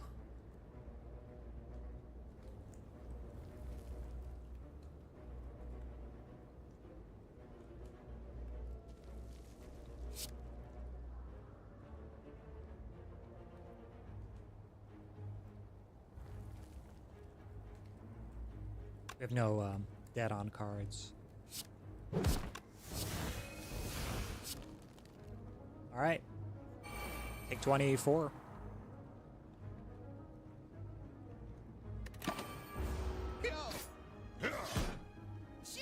Oh, wait. 20. Thank you, Tori.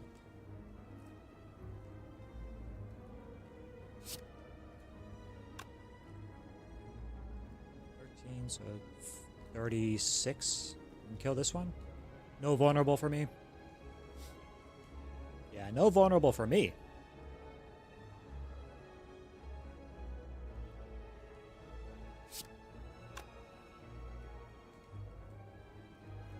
We could do this the other way. This makes things a little awkward, huh? Because if we enervate first, we don't get the damage from the bruise. Oh, I want to play this. And then that'll refund 1 energy. It essentially costs 1, so we'll have 2.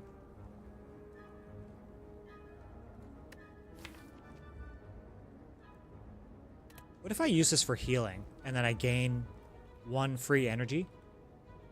And I can one-shot this one. Or we just skip the adapt because it's a slow card. Probably right. Oh, my little niece is texting me. An audio message. Aww. Oh, that's so sad. That is so sad. So she sent an audio message because she can't type yet. Oh, she sent it to the missus too. It says, I was crying last night because I missed you so much. Oh no. That is so sad. That breaks my heart. Aw.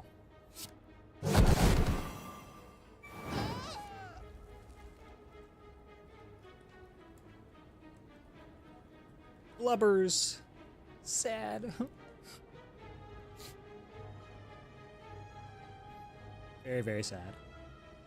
Did we just use a rare card? We didn't, right? So this refunds us 1 energy.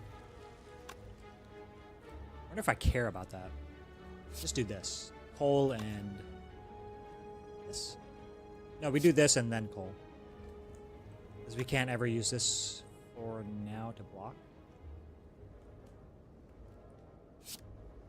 Oh, it's so close.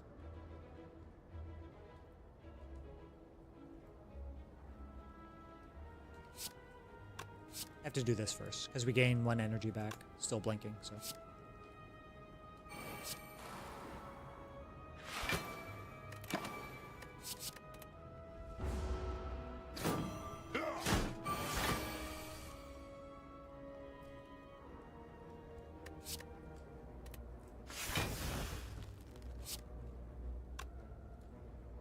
Headshot yo ass. Should draw first then. I want to turn on the thing. Where's the thing? Yeah, there you go.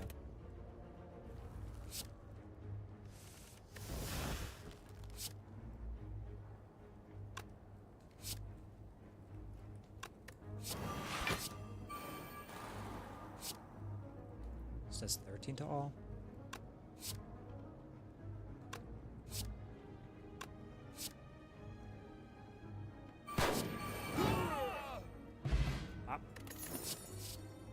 Oh, here's a golden bullet again. Do I take it this time? Or do I take the Eye of the Storm? That's pretty good with draw. We can dump our energy and then play this and then play more cards with Master of Strategy. Malice. Exhaust a card, deals 16 damage. If you exhaust a curse, deals 16 damage to all enemies. What's the upgrade on this? 20? Do we need AoE for Automaton? Not really, right? We have the No Holds Barred. I'm gonna text the little one back. Can't leave her hanging. That's so sad. All right, I gotta mute it because it's gonna be an audio message. I don't want to get all sappy on you guys. Oh, 1 sec. I'll be right back.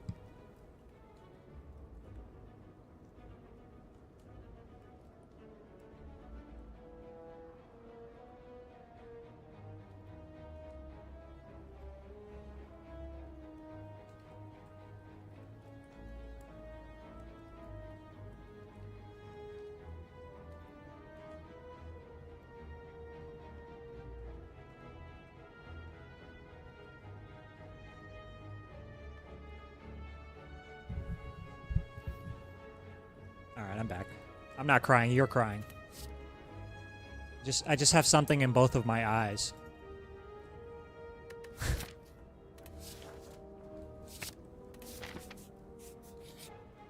Ooh, a chest. Thank you, Tiny Chest.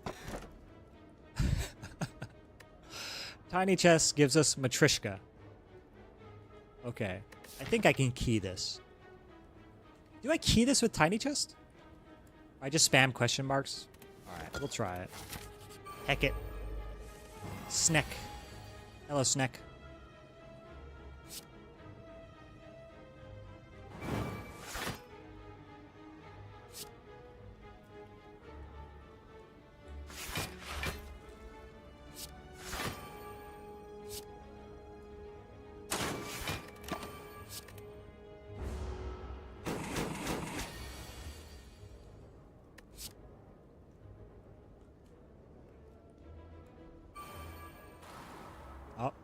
she texting. Cross him.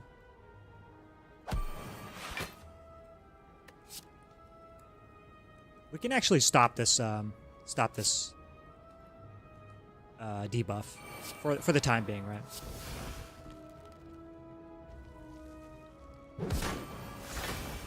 Stun your bitch ass. Get out of here, snake plant.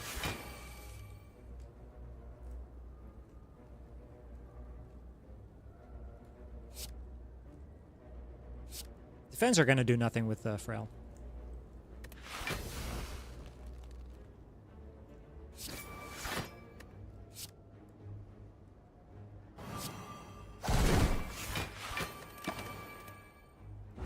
Guess I could have held that.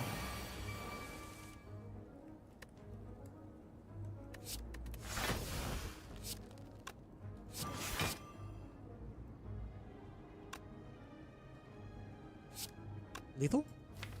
But then we use our Nunchaku. We have no Happy Flower. We have no setup for Automaton. Uh-oh. It should be fine. Should be fine. And this is enough, right? No, it's not. It has 12. Oh, then maybe I can kill with From the Beyond. Or From Beyond. Where is it? Oh, no. Because it doesn't attack us next turn. And we have, like, draw like this. Okay, okay. I'm not going to try to kill it now.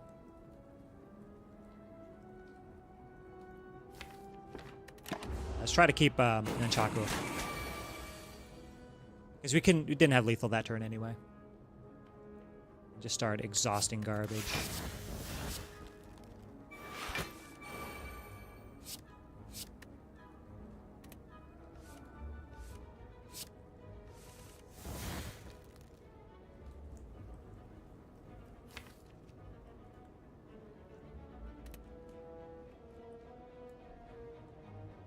I suppose I could wait one more turn.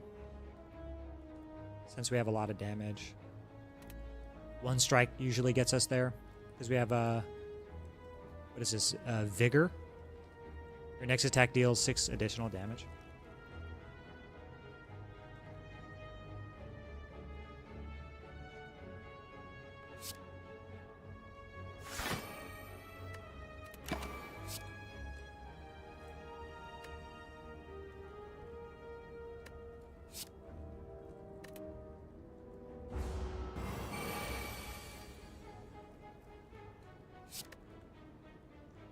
Well.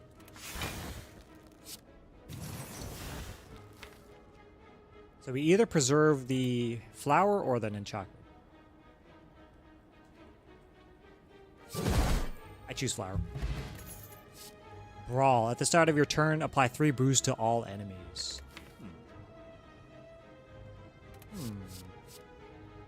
That is very interesting. Shuffle a clumsy into your draw pile.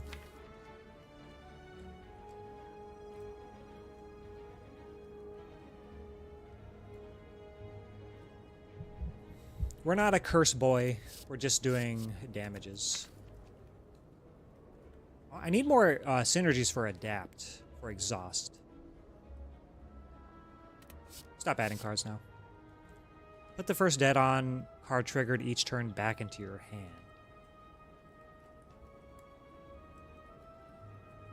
No. All right, let's go. Upgrade. I would probably rest him. Scary fight. How do we block Hyper Beam is the question of the day.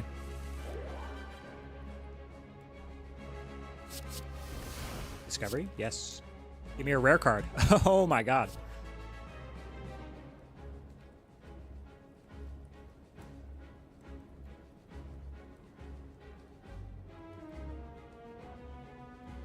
I mean, this is pretty good, right?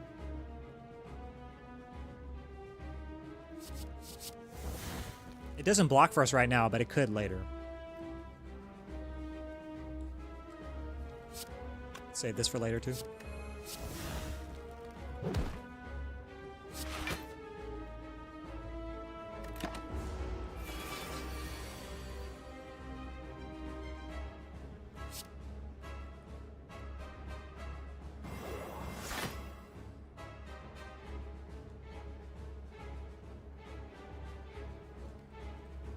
If I no holds barred and then I can snapshot and block a little bit.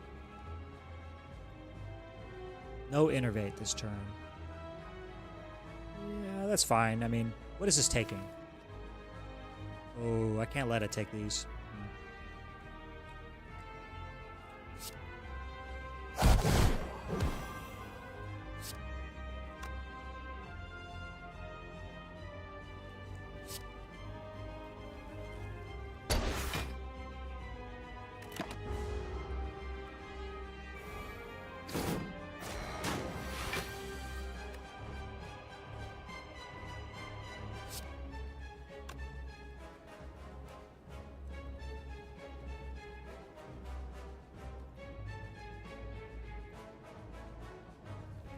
Can't play the roundhouse kick this turn anyway. I think I can stun before the hyper beam, right? But we're already kind of deep into our deck. I have this to draw. This is taking Master of Strategy. Ooh, that's or From Beyond.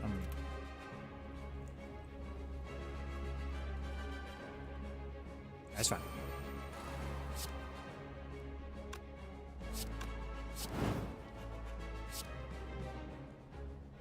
Keep drawing.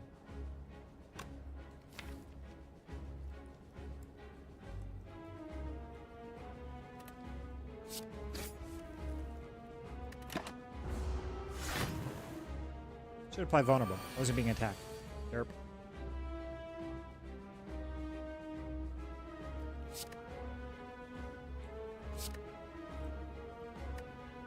There's no reason to keep defense around, I think. Defense kind of suck.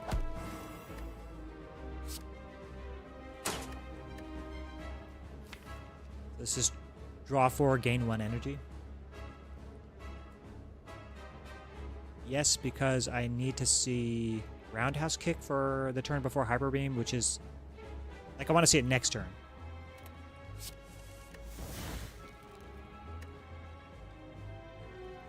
This cuts through block. That's pretty cool.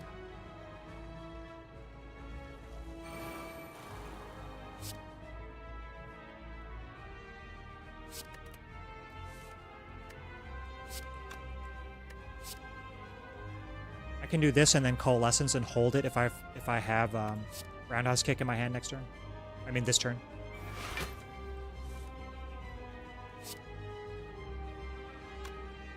I don't need to hold these then. Just get Smoking Barrel. Actually, it's fine. Just do this. Next turn we can vulnerable, so we do. It's gonna be 6 cards exhausted, so 30 damage. I think we just hold that over a strike. Yeah.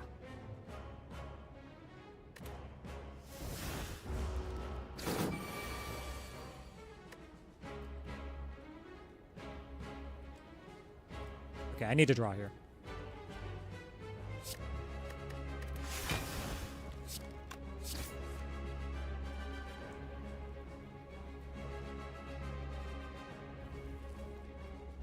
That's unfortunate. I would have liked that for Hyper Beam turn.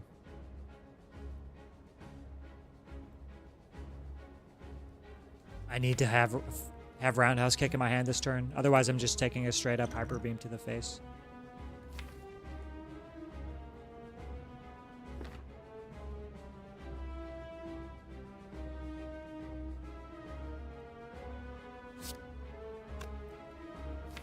Because we are not blocking.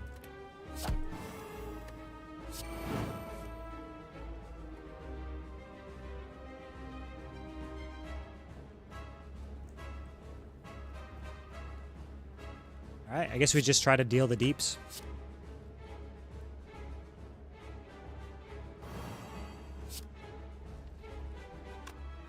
This is just more.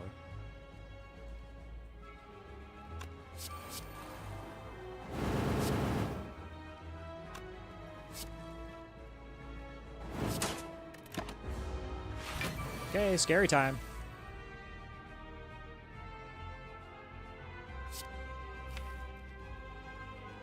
I guess we can stun him next turn.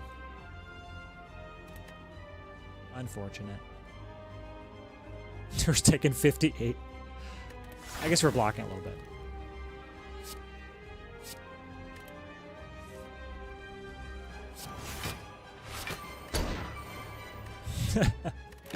Ouch. What if we could put something in our hand to help mitigate that?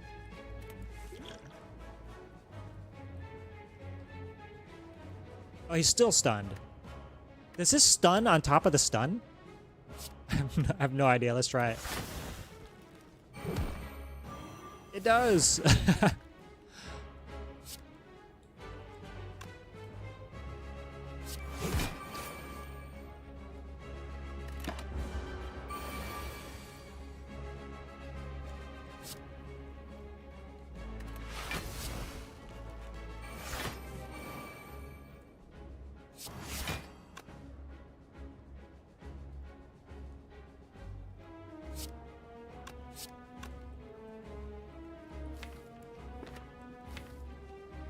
Then we need From Beyond.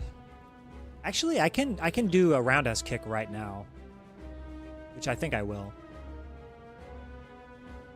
because I don't think we're surviving the whatever 20x2.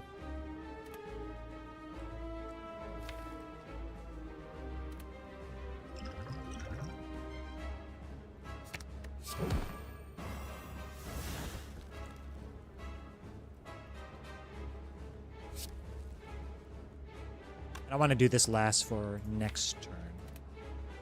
True.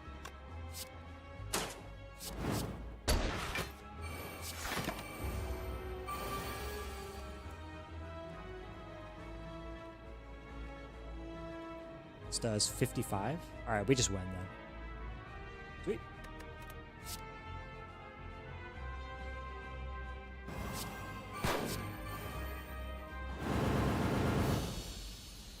Yay! We did it!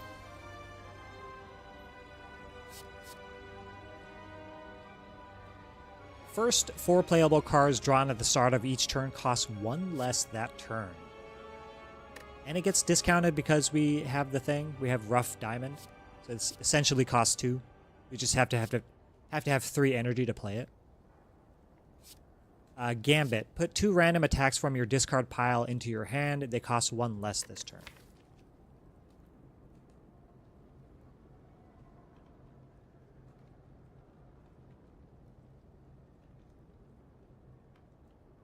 I can see some cute things to do that work with like Covet, right? But I think Retain says no. We'd rather retain those cards than put them back into our hand with the Gambit. Roundhouse Kick is like super strong. Strong. I like the energy upgrade though.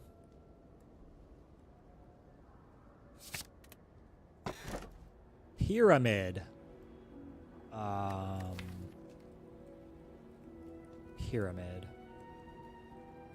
Mid. I mean, it doesn't help us necessarily with dead-on stuff. I'd rather do other things, right? While you're dented plate. While your HP is at or below 50%, gain 1 energy and draw 1 card at the start of your turn. But we only have 80 HP. Tiny house. It has to be the mid, right? Even though it makes dead-on worse. But not always? It makes these picks worse too. The coalescences.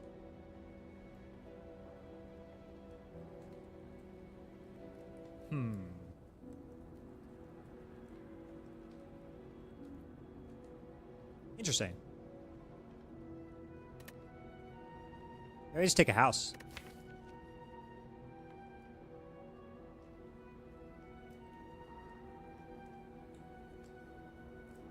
I just feel like we have so much unupgraded garbage, like the strikes and defense that are just completely worthless. That it's going to be very hard to do dead-on things without the aid of the take aim. Although take aim can be... How often are we playing dead-on? Like per turn? Just once, right? Once or twice? Alright. Mid is too strong.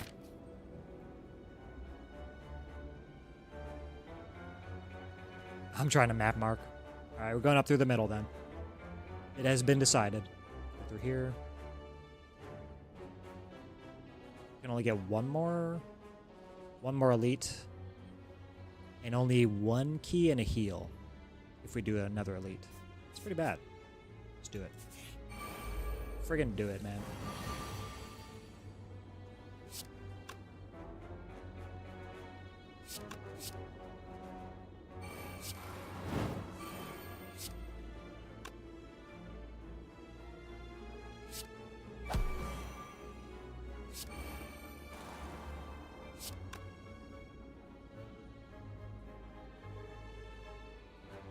This does 0. All right. Again.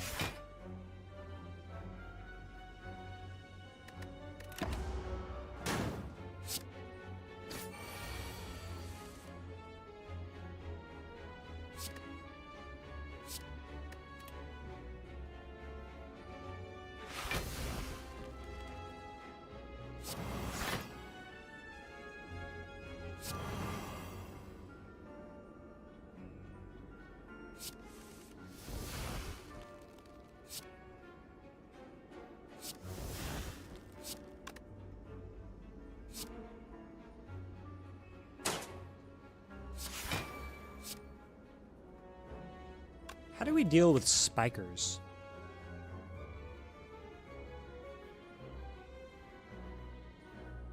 We don't create that much block.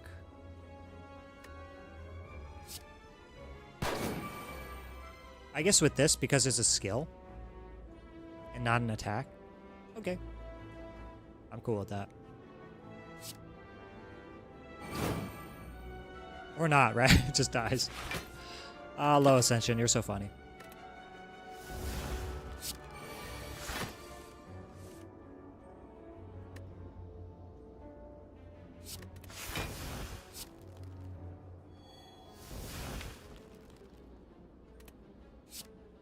Let's get out of here.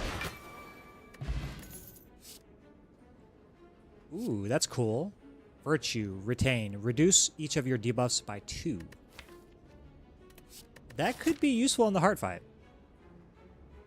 That could be like straight up turn 2, we just are not weak, vulnerable, or frail. And it costs 0, and we have a mid. Yeah.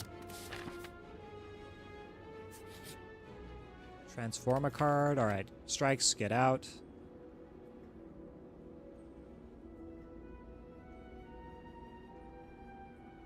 Yeah, strikes suck. Are defends worse than strikes? I mean, just about, right? At least strikes advance Nunchaku. Yeah, but they're still bad. Oh, another one of these. How does this work? If you have 2. First 4 playable cards drawn at the start of each turn cost 1 less. So it's going to cost 2 less if we play both of them? Interesting. Okay, okay.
This is not doing anything.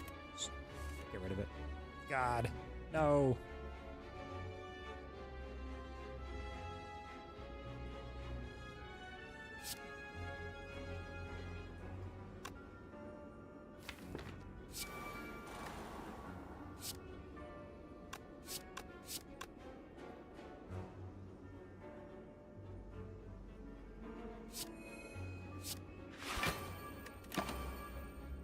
Should not have used that because I can get rid of the debuff from the holds barred and quick draw. That was silly.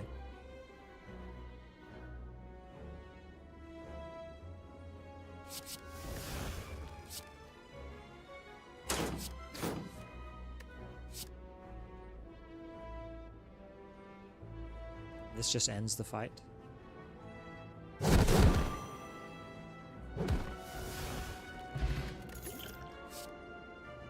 Oh, that's actually a way to block. Oh, wait, hold on. Shadow Cloak. Whenever you draw or exhaust a curse card, gain 6 block. Oh. Draw or exhaust. And that works with the adapt. We're not creating curses, though. But we do have 2. 3, actually. We can add more. It's a power.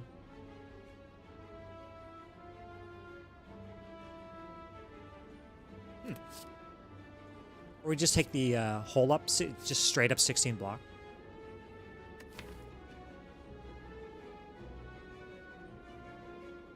But we can create 14 block like this. And there are cards, other good cards that that give you curses.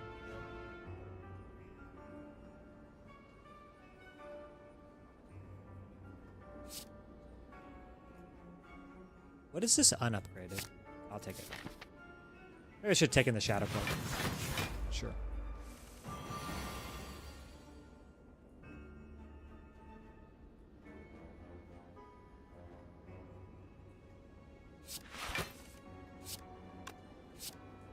Is this lethal? 34, right? 34? Button down. This is plus 3 damage, so it'll be 26, and then it'll be 39. Let's draw first.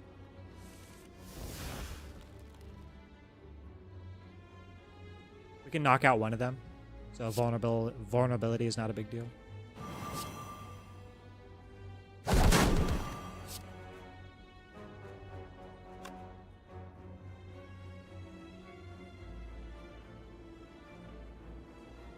We can actually block like this too. Okay.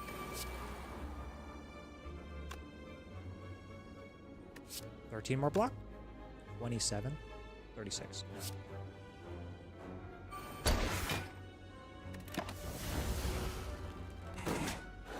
Pretty good.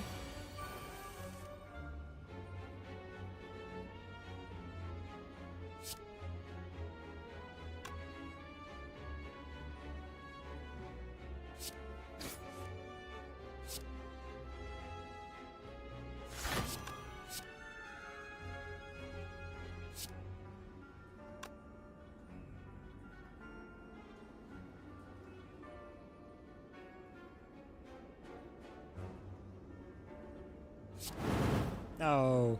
Oh, wait. It was a rare, so it gave me back an energy.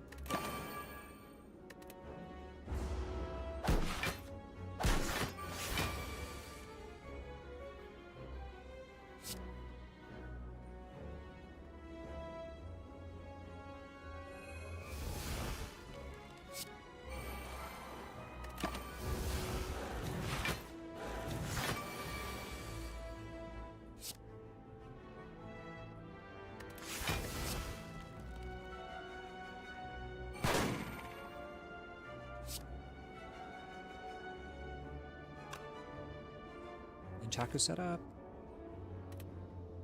We already used the thing. Yep. Alright, let's go. Another one. We concentrate twice. Unclear. Deal 7 damage. Repeat on a random enemy for each dead-on effect this turn. We're not doing that much. Alright, skip. Actually, this is pretty interesting. Feint. No dexterity. Just give me, like, bruise to all. Pretty good in the Awaken one fight. In Awaken one, we're playing at least 3 powers. A little scary. Hopefully shop provides. Where's our shop? Up here. skipping.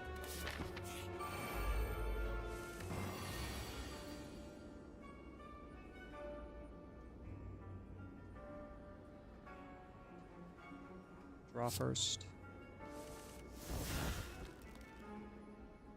He never doesn't attack, so this is worthless.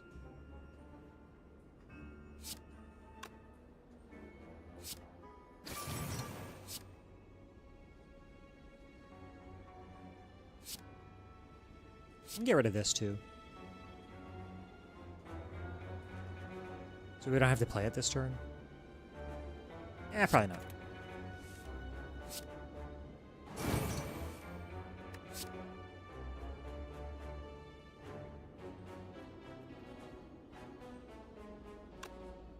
We have another one, we just played this one.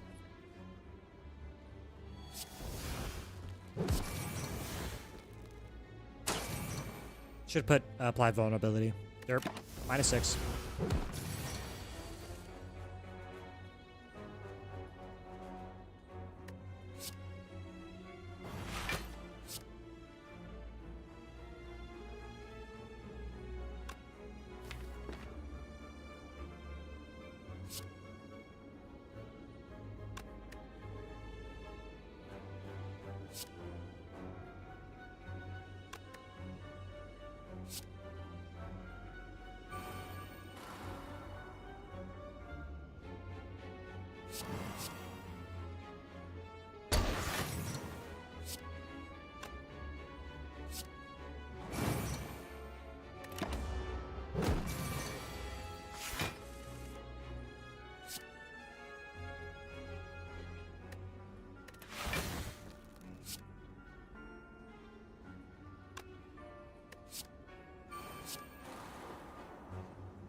Won't be able to use that until later anyway. 49 damage. So we just do a strike here. Use this next one. Yay. Defends, get out. Do this first and then Virtue. And then we can play this.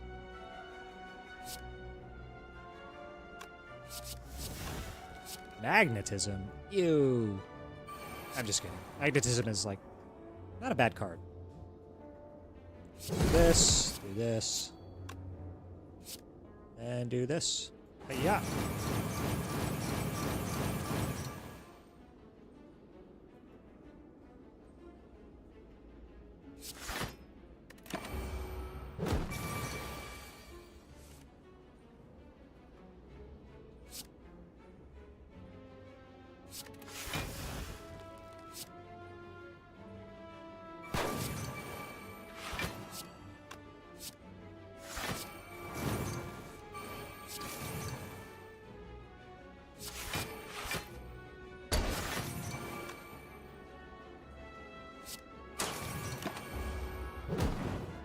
Sad Chaku.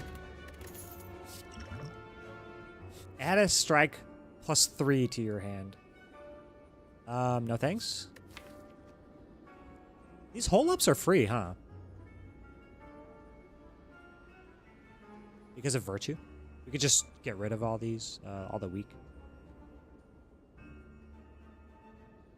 Yeah, I'd rather just keep the one upgraded one and exhaust down. Hello.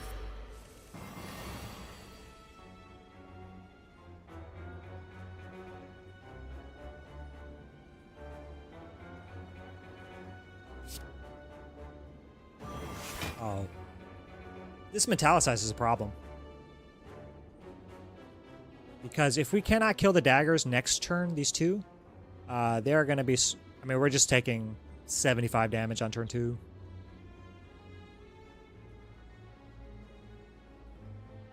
Ovs, we do this. Ovs.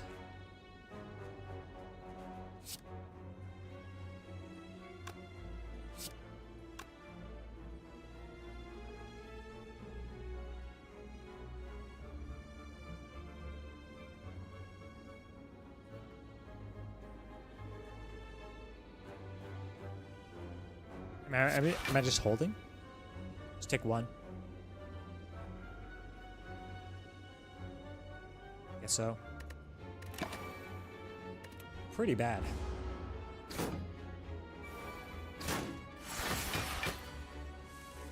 Oh god. So let's see, 50 plus 32 is 82. 82, 91 damage. I am scared. Can't do this. Can't apply vulnerability. Yo, ouch. Youch. that text, you saying that reminds me of like Tom and Jerry. You know, the old, when somebody like smashes their finger or toe and then, ouch.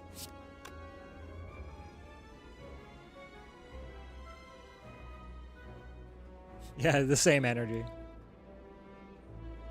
Oh, gotta reorient myself. Get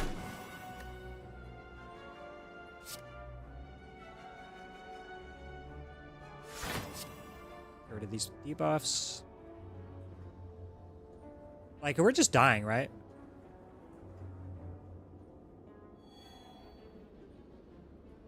We just can't kill the daggers. Oh my god. Maybe better off to try to kill this one then.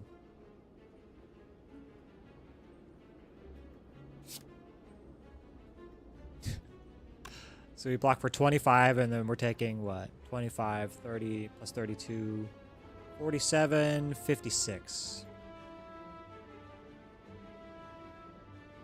We're taking 56 damage this turn. Alright, good job.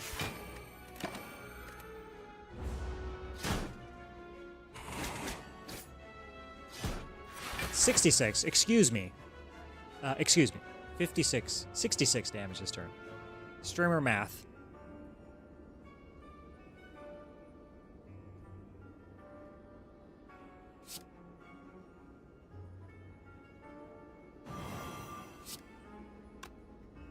And we're weakened?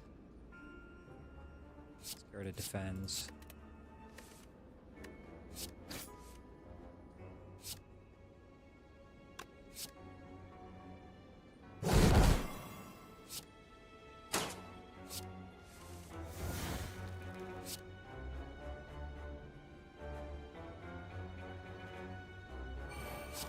I can roundhouse kick this turn,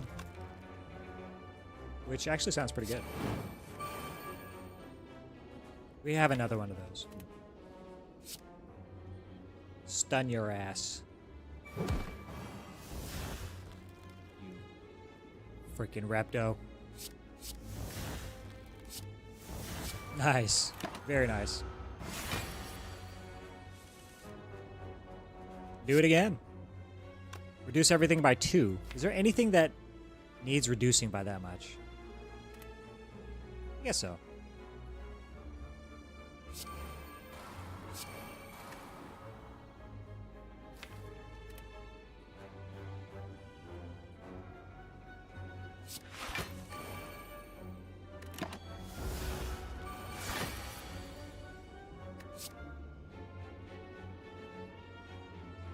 Let's get rid of defense. Defense kind of suck. Actually, no. It's fine.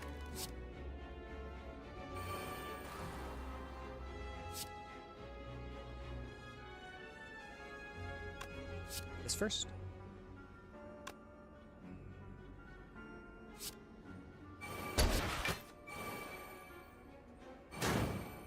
And then this refunds 1 energy.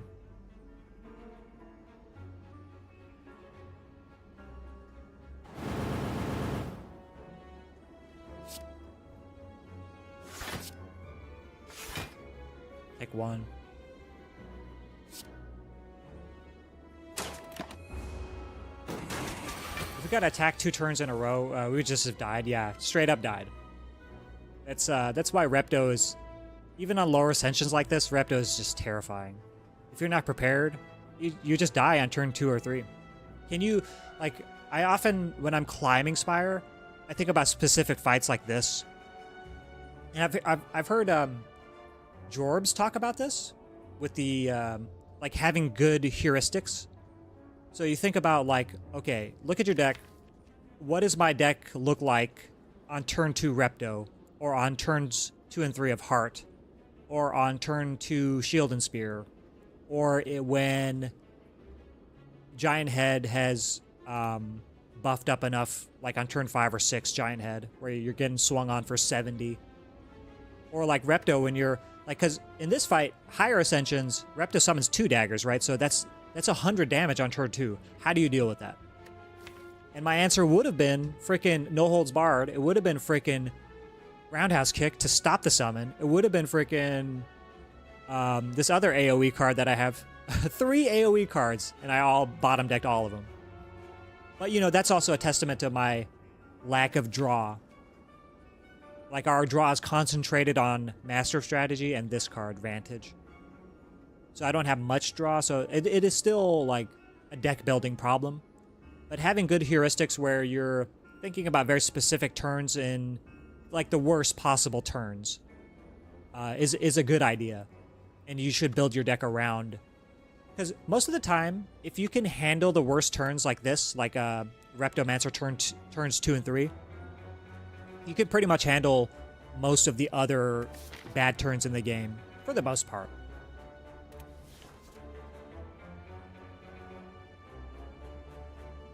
I just exhaust because I want to get this out of my hand, right? Well, I guess I don't. This helps that one card in our hand, or in our deck.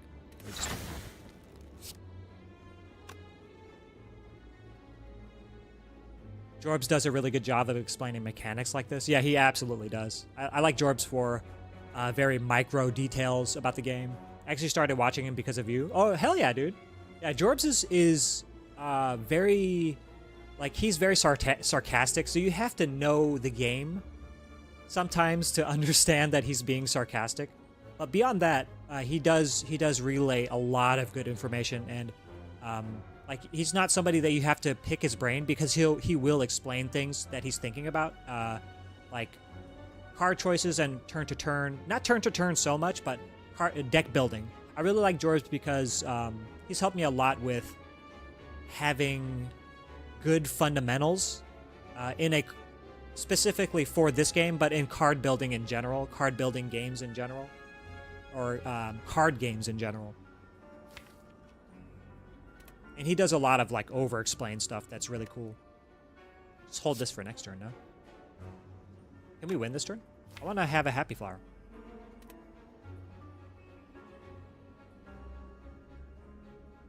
Strada.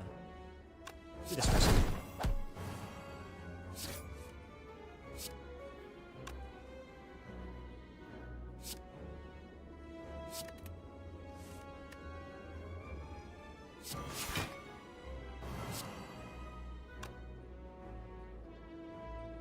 Alright. Fine. So we took, what? 58 damage in this fight. We could recover, it's fine. Orc dude, what's up?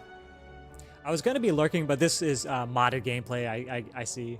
I've been A20 with Hermit, but never done streaks or anything. I haven't either. I was still climbing. I haven't played this. I just decided to mix it up for today and play some Downfall. And I kind of felt like playing Hermit. Hermit's a cool character. Very fun. Very unique mechanically. I honestly feel like Hermit fills a hole in the Spire characters. Yo, soloing, what's up? What's up? Hello. How's everybody doing today? Hello, especially soloing, yes. Especially. Take more draw. It only draws with dead on, right? But we have this concentrate. The take aim. And we are resting. Oof.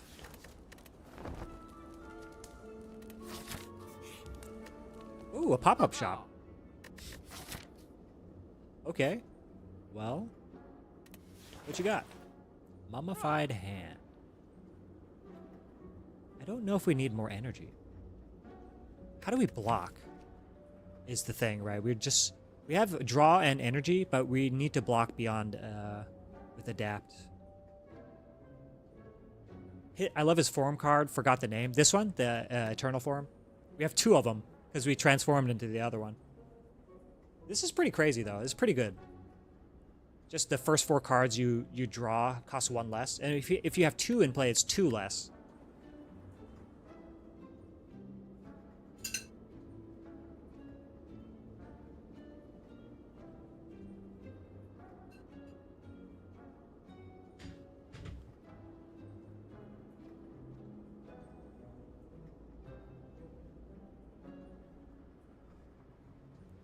Yeah, fork, dude. It is 2 less. But imagine if we had a Snecko form instead of this pyramid. I mean, not Snecko form, Snecko Eye. I'm sorry.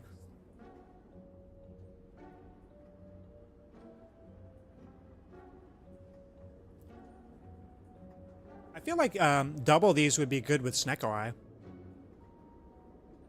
It basically guarantees that you can never have a 3-cost card or a 2-cost card, right? It's always going to be 1 or below.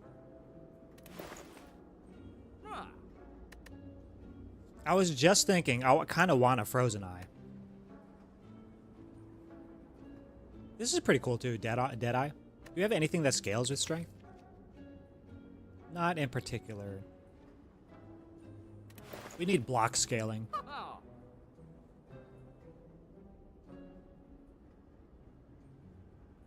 More block, please. And more strike removals, please. Yeah, another strike removal. Sounds good.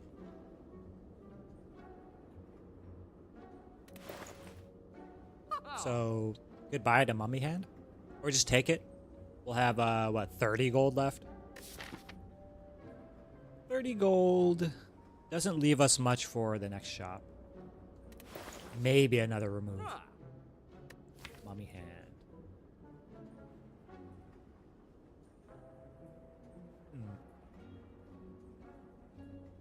Praise Snecko!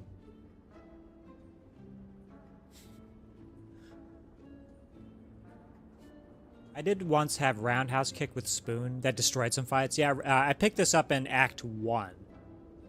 This is so good for just stopping all kinds of stuff. Nonsense. Does Awaken One ever do anything besides on turn 1, the birds, the cultists? Awaken One always attacks you, right? Like 100% of the time? Yeah, I think that's true. Yes. Strength reduction needs to be in our deck somehow. Get another potion. What is this? Boss potion. Choose 1 of 3 random boss cards to add to your hand. It costs 0 this turn. If I'm not mistaken, a lot of these are powers. Snipe. Your next dead-on effect this turn triggers twice. What else could be... Why is that good? Could that be good? It helps Smoking Barrel, right? Because it makes this deal... your next attack deals 6 instead of 3. That's cool. Because it triggers twice, right? What else? What else? Draw and upgrade 2 cards. So we draw 4 if we have this snipe. Is that true? It's only 35 gold. I'd rather just take this, right? Instead of the Mummy Hand. Mummy Hand is doing what? Discounting 1, 2, 3, 4, 5 cards. But we already get a discount for playing our rare cards. I don't feel like we've been having too much trouble with energy. A little bit here and there. I think I'm okay. I'm gonna take this. Snipe and remove. And then we have enough gold for later in Act 4, if we make it there. Get out of here, stupid strikes. We take this. Frozen Eye. Virtue, I realize way too late in my Ascension climb, is very strong. Your hero applies negative effects on yourself after all. Yeah, absolutely. Like even the starting one, the Memento, is is a debuff, right? The vulnerability. You could just use it for free with the virtue. And plus, imagine turn 2 of heart, and you have 0 debuffs on yourself without orange pellets or artifact. Pretty good. I'm really surprised there are no cards like this for the base characters in Slay the Spire.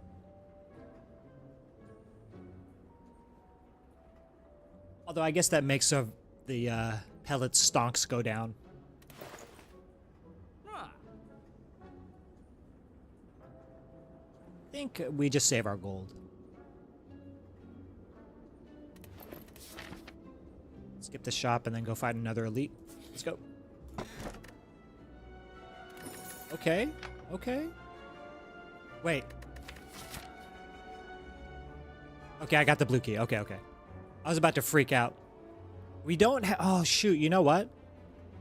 We could go this way to get another tiny chest proc instead of an elite. Is that better? Because we can't get another tiny chest. And we have Matrishka for another guaranteed 2 relics. I think that's actually better in this case. Okay.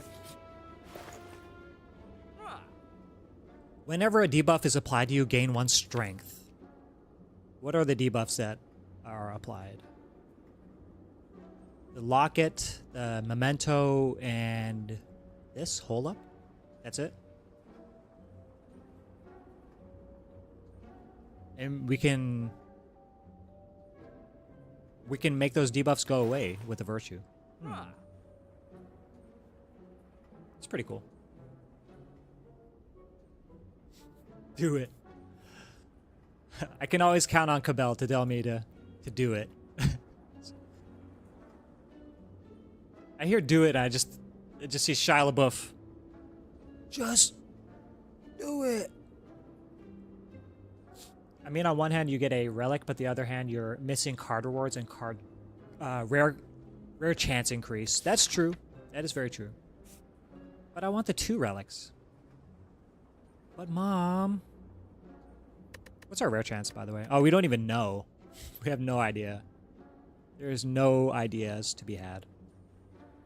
Although I guess we are getting an additional rest because we still don't have red key too, right? So we get this path gives us 2 more relics, red key, and a rest, or like an upgrade even, like red key and upgrade. If we can heal, like if one of these is a combat, we can heal with the reprieve. I can see arguments for either way. We have a spoon here. We take a spoon. Our big damage card is this thing, the From Beyond. Yeah, spoon pause champ, I know. But we want to exhaust stuff, right? Because of the From Beyond. Because we want this to do more damage in the single target fights. And it is not affected by strength, it seems like. Random enemy loses 5 HP, so it's not affected by strength at all, because it's a skill. And also it doesn't do attack damage. But it's also not affected by weak, if we're weak. But exhaust. Actually, holy. We can keep our master strategy sometimes. Keep our snipe sometimes. Does this exhaust if we upgrade? Oh, it's concentrate. We can heal, gain additional heal sometimes. Wait a minute. This leaves us no gold for Act 4, but I think I want to do it. I'm doing it. Can't stop me. Let's go ahead and get our key.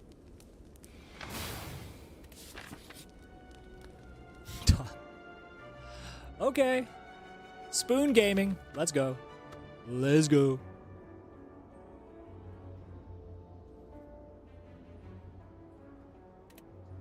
I mean, okay. Yeah. Give me the things. Yeah. Okay. Wow. Thanks. 2 shop relics. Oh, glowing tesseract. We can do this because we're just going to rest here anyway. We're going to get a massive heal, so. What are we hoping for? Apotheosis, obviously. It's always Apotheosis. Let's see. Open the box.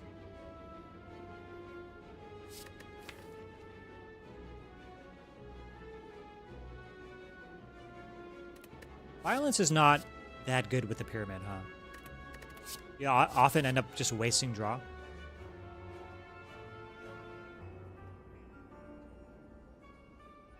Magnetism? You like the magnetism?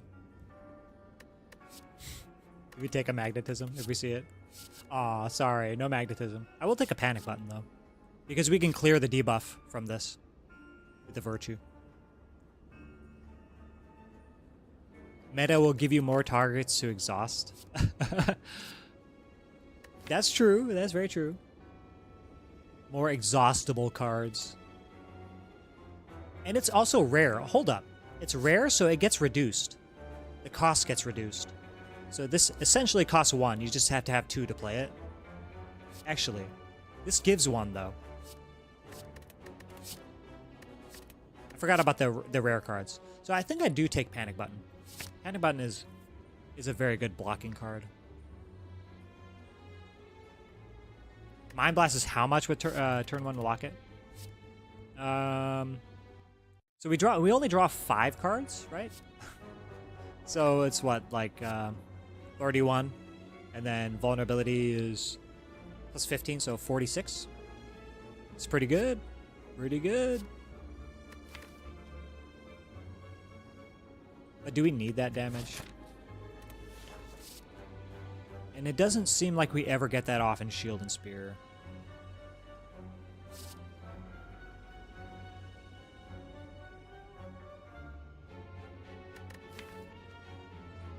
I don't care about the 0 cost attacks because we have 2 Eternal Forms. Like the attack costs don't matter. And it's very likely we're only playing one of these, if even, in the Awaken 1 fight. I want to play Adapt in this fight, and I want to play probably Take Aim. And then we'll end up playing Smoking Barrel later. Maybe 1 Eternal Form. It's a lot of strength, though.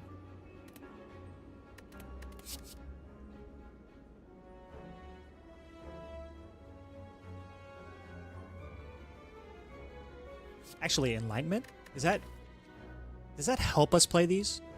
Or this? Adapt? What's our most expensive cards? Like all of our rare cards, right? So it means that these cost 1, and then they refund 1 energy. So essentially, it makes them. This pick actually makes Enlightenment makes our rare cards free, like our expensive rare cards free. If we have the energy to play it.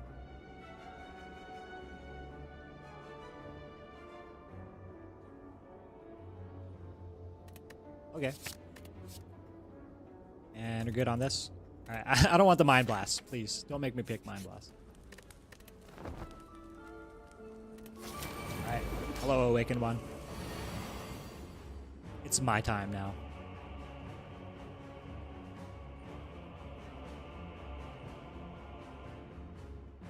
We could do this later, when we have Virtue in hand. And I'm not playing this. I said I was not playing this. So do these 2.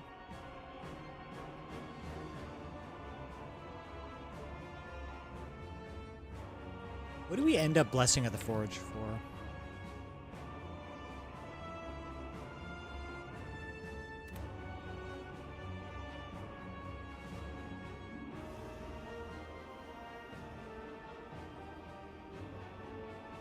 We could not play this because we have another one.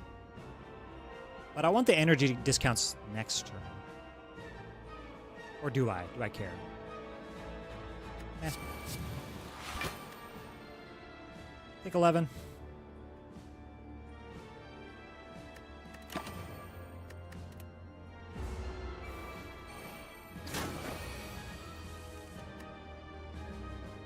Cool. Definitely play this. Has no multi-attack.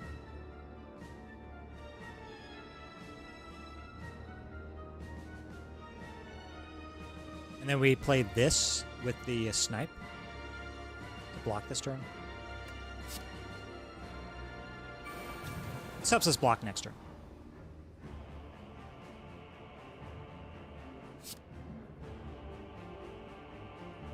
I do wonder if I just Blessing the Forge here.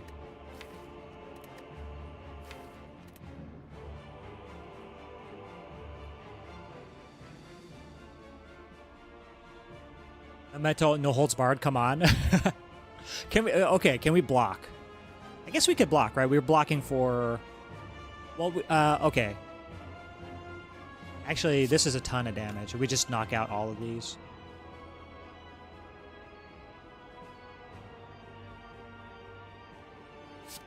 Alright, you've convinced me. Because of the Akabeko. We put this here, I believe. We could also snipe it and get more block, double the block, right? 42. Just end up blocking this outright. Oh, I have to play this. What is this? Because we can't kill these.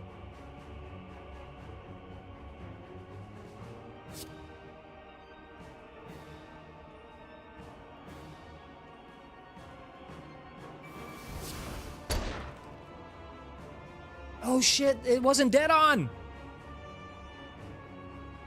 No! Oh, nice. Alright, minus a bunch here because I didn't dead on. I wasted the snipe too. That was actually dumb. That was very dumb. Get rid of this.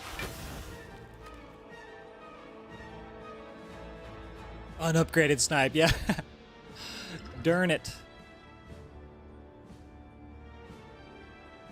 We're dead.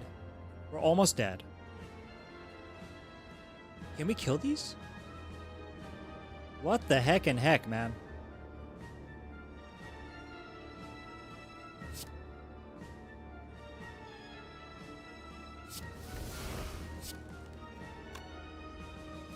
Okay, so we can attack here. We just get the grudge, it seems like. Get the grudge. Everything's fine. Or we could get roundhouse kick. A roundhouse kick never does anything in this fight anyway, so we might as well just get this right. And yeah.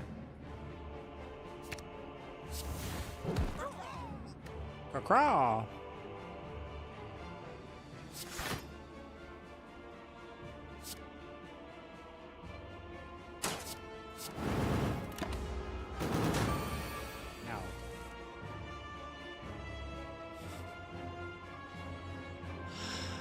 Not dodging throwing accusations. I'm just trying to even things out, okay? I'm just trying to make sure that this A11 knows who's boss.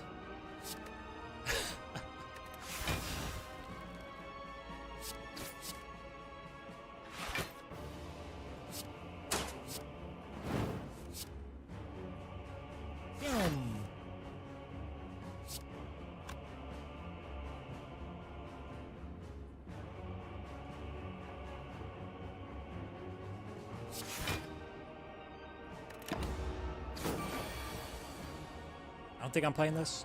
We just delete it. We don't need this anymore. We have everything under control because everything will be like 1 or 2 cost. So totally fine. Let's get rid of this.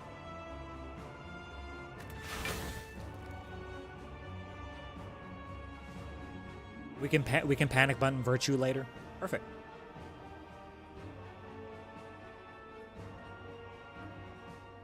We can just do it now.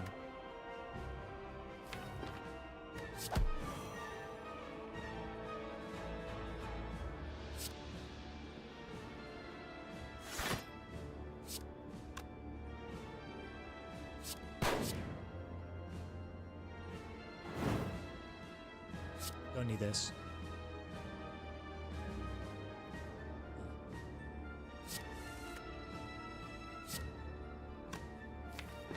This is already upgraded. I just want to draw them. Get rid of this. This. Sweet.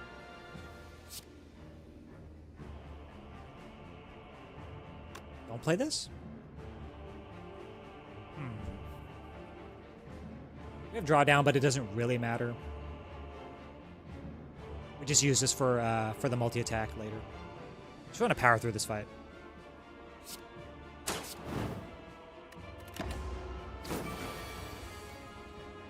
If we can block the multi-attack, we just do that. We need this.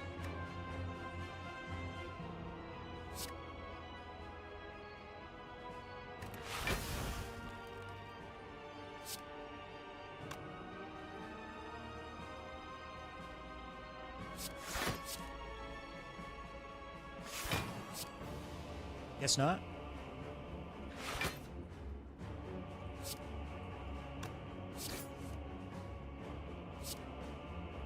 Get out of here.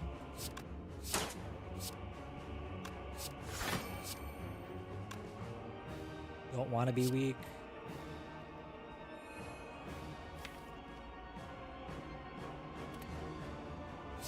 This is 7 by 8. That's a lot. Let's do it.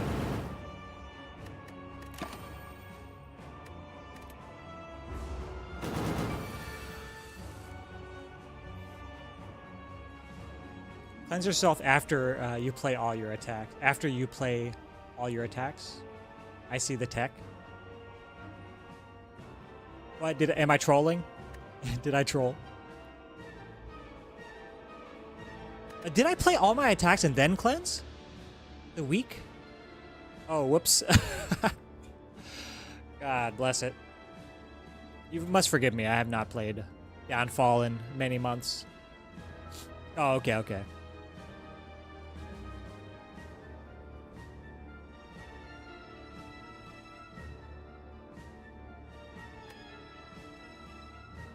We don't have to exhaust anything, but I kind of want to. Keep this for later in case we have awkward hands. Where's our Virtue? Not here.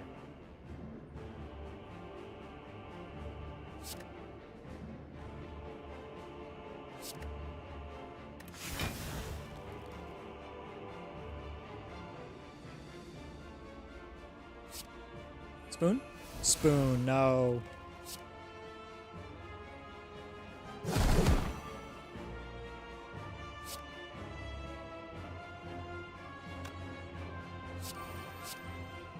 Nice.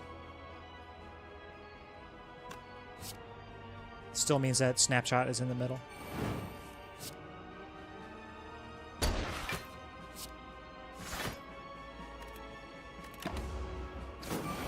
Multi? No multi. Cool.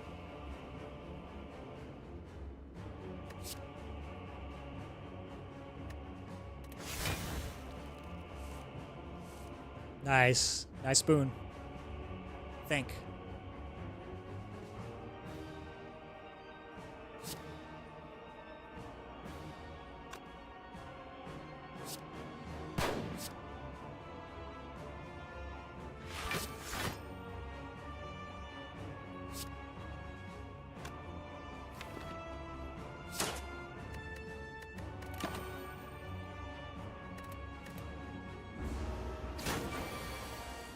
Tori?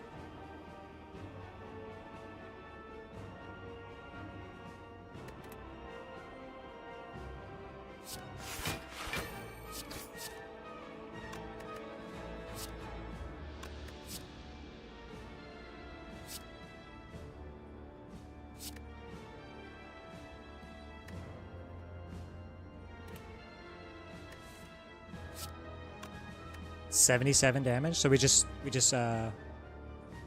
kill here and then do the thing. Take aim. Anything else? Any other powers? Nope. Yeah, Roundhouse is not going to be useful, and I don't want to keep it in our deck with a spoon. It's going to be awkward to have like a 2... Well, it'll still be 1 cost, so it'll be free. But it's just... I don't know. Is it... Actually, there's like some kind of meta where you just hold the rare cards because they refund you. I'm not even sure. Alright. Phase 2? Phase 2. Draw it so we can upgrade. Actually, this is block. We just hold it. Yeah, just hold it.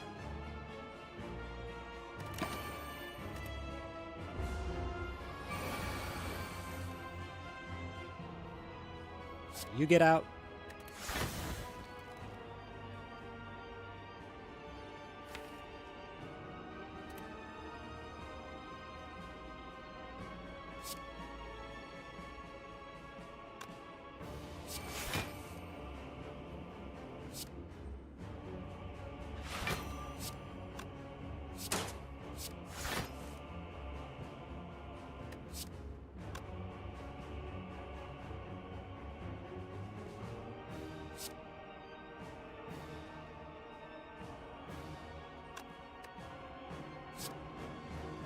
As well.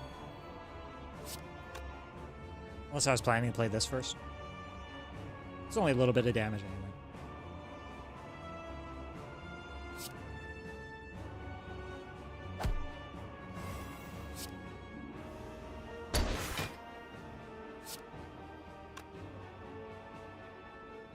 Keep holding panic button. Yes.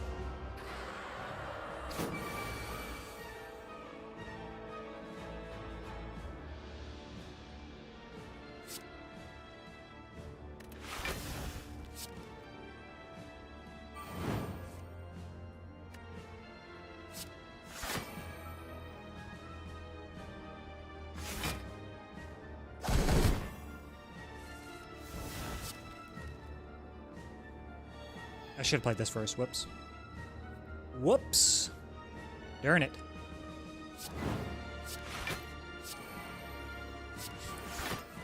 Okay, I guess it didn't matter.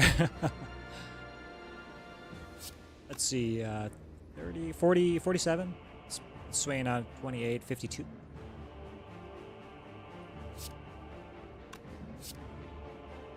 I guess we do this.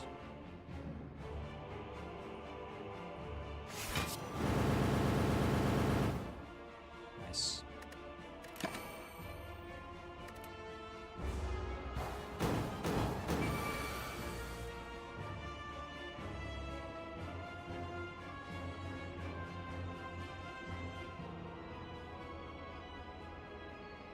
Let's keep exhausting trash.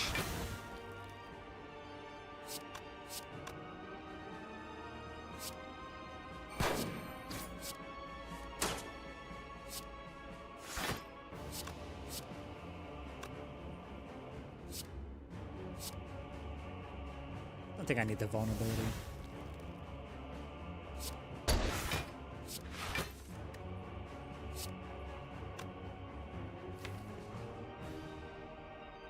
We could block this and then Virtue next turn, because we have Vantage. Nice spoon.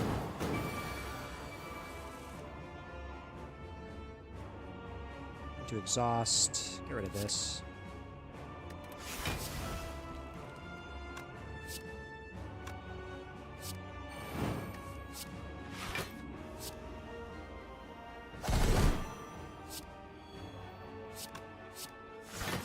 Oh, wrong order. But yeah, we couldn't gain block anyway. Never mind.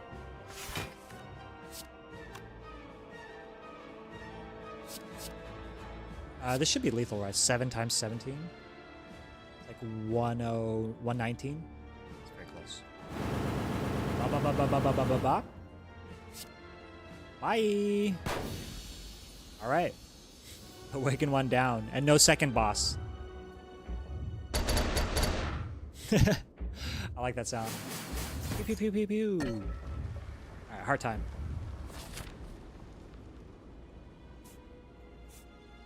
We have meal tickets, so we don't need to heal here.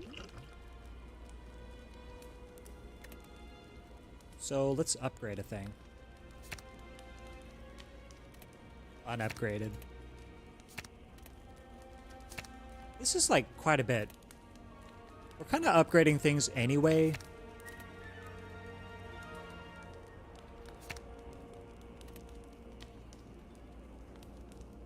Just upgrade powers because we... Like, if we don't hit it with the freaking Vantage, we're kind of sad. It's a good upgrade.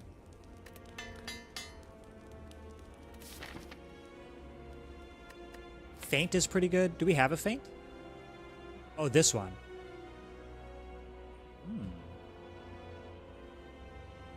It's pretty interesting. It's adorable. Alright, let's go. Eternal Feather. We can exhaust 2 cards per turn, right? And gain 16 block per turn. Because we have the option to not exhaust as well, if we want.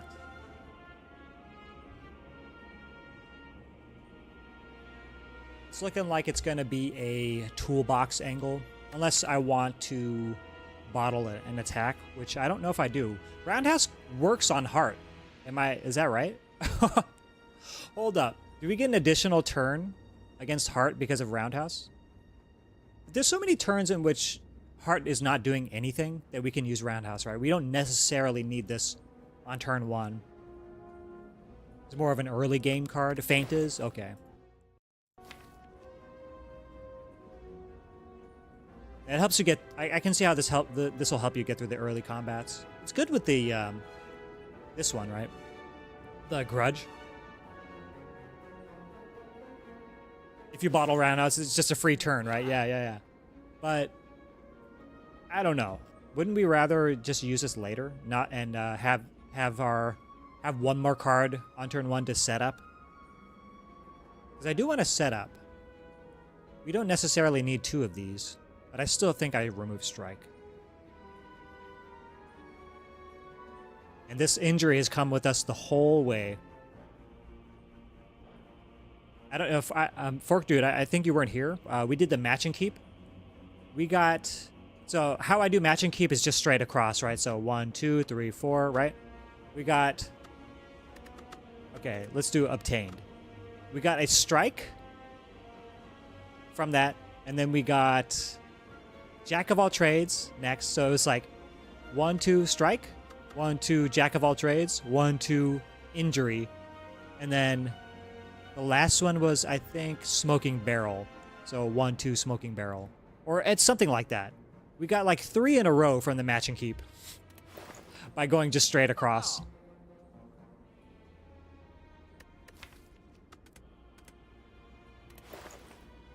I think I could take a toolbox. Toolbox is a good card. I mean, a good relic. You often get something very useful from this. And since we have Strange Spoon, like if we hit Master of Strategy, any rare card from the toolbox is very, very good. Okay, I like it. Another adapt as well. Does that cap us out on gold? We can't remove if we buy the adapt. But that is probably how we're blocking Heart, is it not?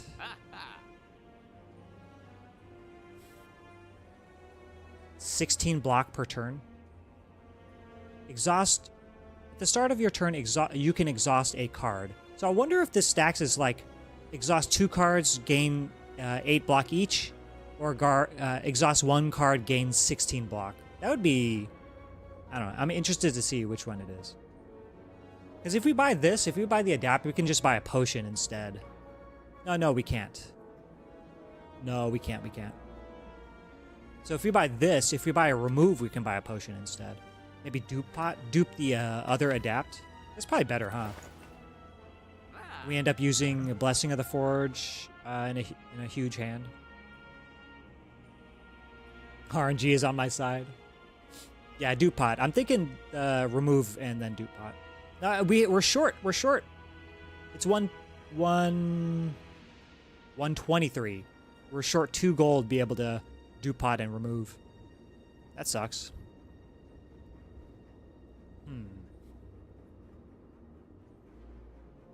What can we dupe? Just the adapt. Definitely we are duping block.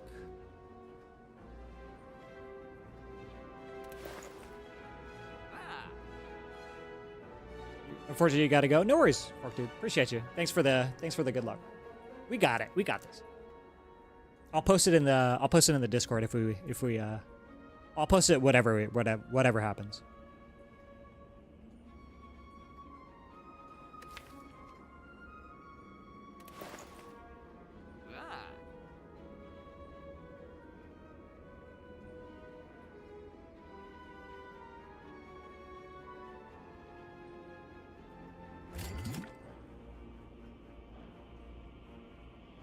Let you go.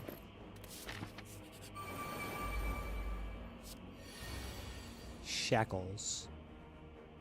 Do we care about an attack? Not really, right? I mean, what are they doing? We're not stripping this artifact unless we... What else do we have that strips artifact? The vulnerability? And then we could stall for a turn? Is that true?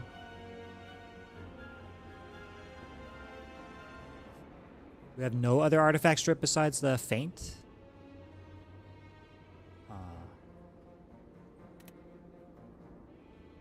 I'd rather just hold this for turn 2. Wait, they only have one. Oh my god, they only have one artifact on A11. Lord.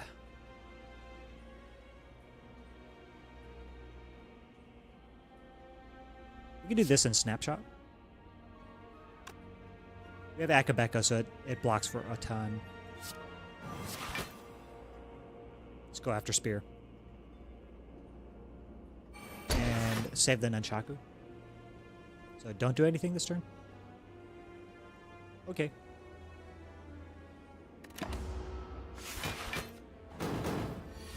We have Hole Up and Virtue, so we're kind of okay. We turn around. What's better, Panic Button this turn or something else? I mean, it's about the same, I guess. Maybe use both. Nice. And let's turn around to face our enemies.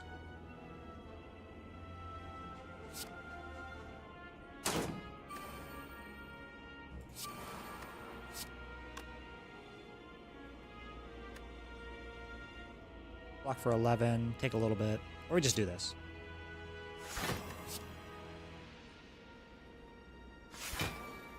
And don't play the Virtue unless until we have like more debuffs on ourselves.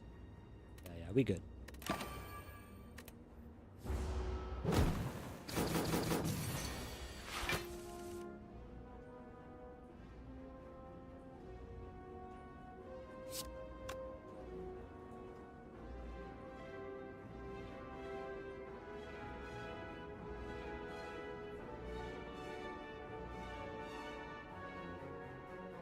Keep holding Panic Button.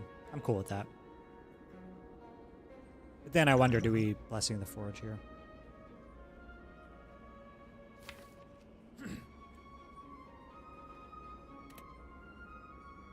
Save Blessing for later.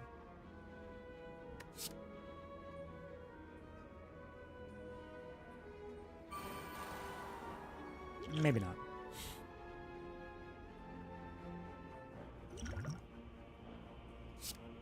For 16 more.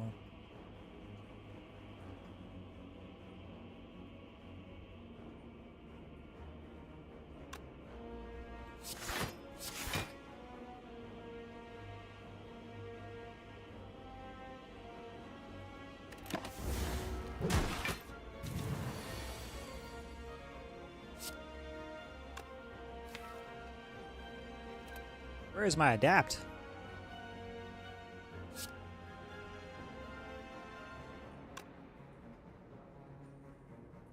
Okay, I'm gonna Panic Button here, so I'm gonna do this. Panic Button, Virtue.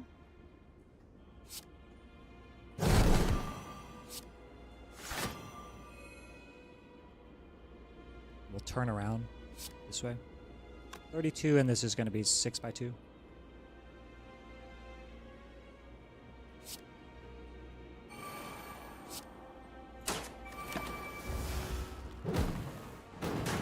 Exact.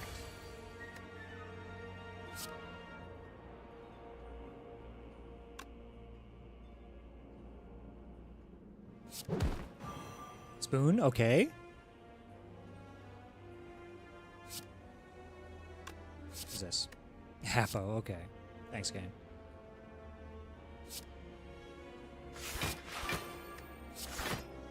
$48.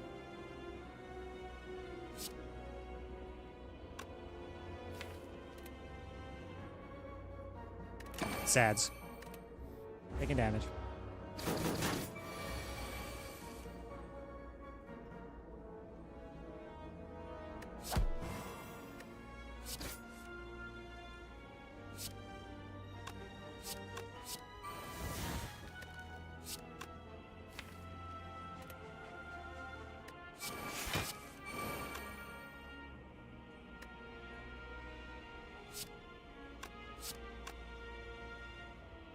Unfortunately, this is doing, like, absolutely nothing. I wanted to use this on the power, but And the reprieve. Maybe we still do because we're blocking. Let's do this.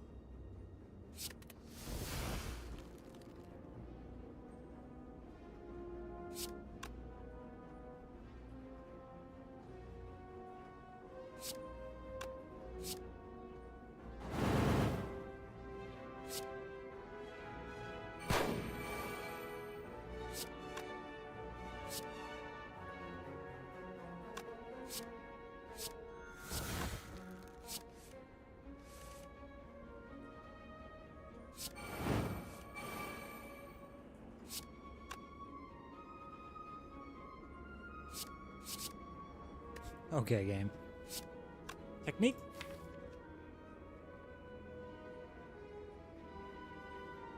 From the Beyond.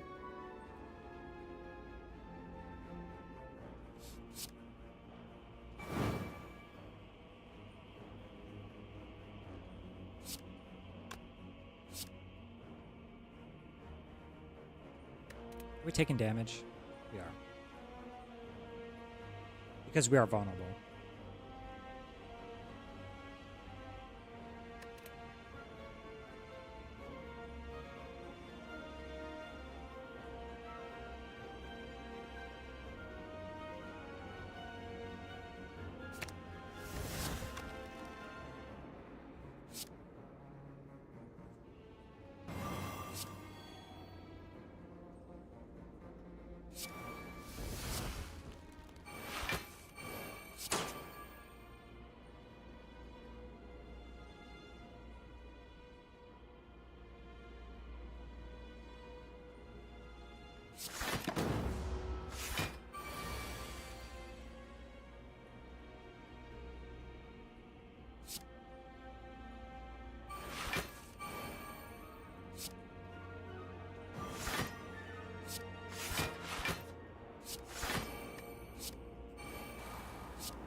Keep it moving.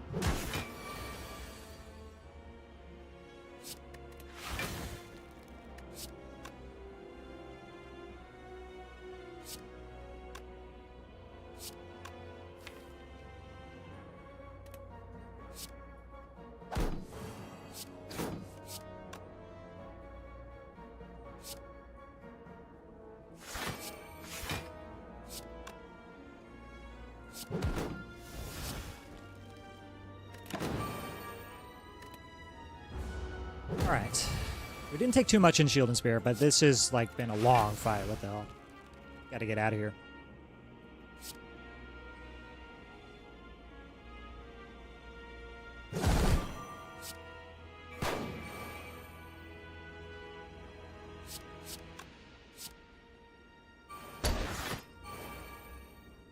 Happy Flower soon? Got mitigation. We're okay. We have like 70 damage. So one more turn on the Happy Flower. Stump this. This.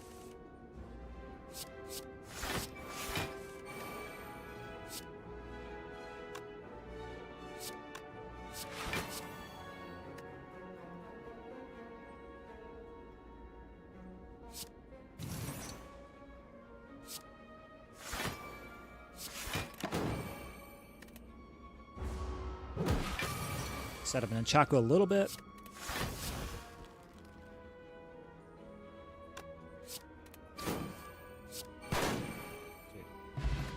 Pen Nip. Another Virtue. Double the odds of us not getting vulnerable on turn 2. Alright, I'm down. Alright, heart time. Let's go. And we are playing dupe on the Adapt. Yes. Okay. Care about these? They're rare. Like, is magnetism... Is magnetism interesting?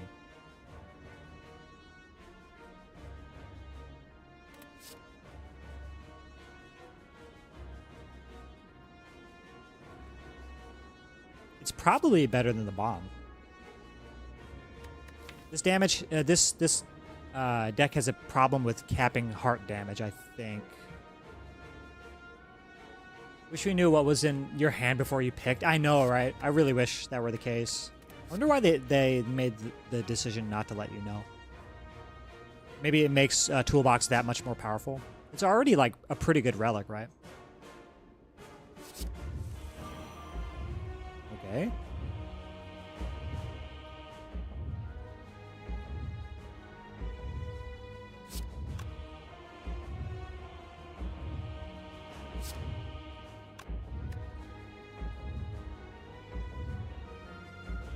I mean, it's surely not a skip here.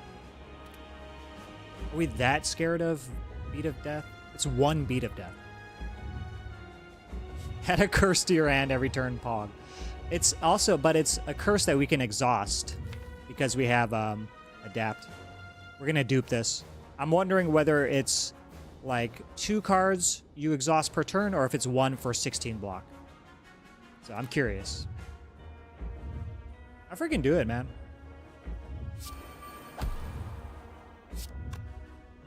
I don't want to become weak without the virtue. Because if we're 2 weak now, it's 4 more weak. Or I mean, it's going to be 4 weak because Vuln, weak, and frail, right? I really need to draw, but... Ugh. More Beat of Death, please. Oh, still not in the middle. Alright, we could do this. No, that extends the vulnerability, doesn't it? For 3 turns? I suppose it doesn't matter. Dude.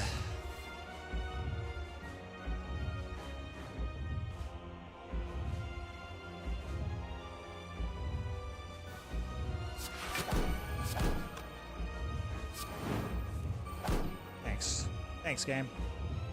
Appreciate it. We can still see this next turn. I suppose.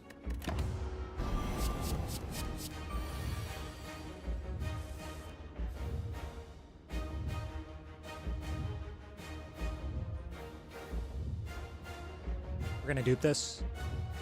So that next turn, we can totally use Dark Shackles. That's so silly. But we have another eternal form, so I don't really mind. We just have no block this turn. It's just gonna be weak forever. Doesn't sound very fun.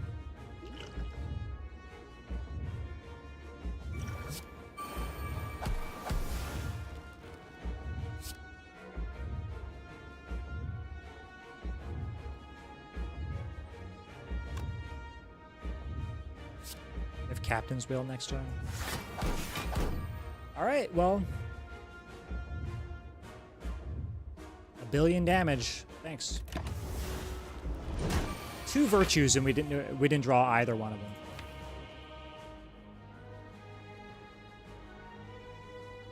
That's how it'd be in a 38 card deck, I guess. So this exhausts for 16 block, is that right? Because it's 2. Exhaust up to 2 cards. Whoops! No! Alright, goodbye, Dark Shackles, then. 45? No spoon proc. GG.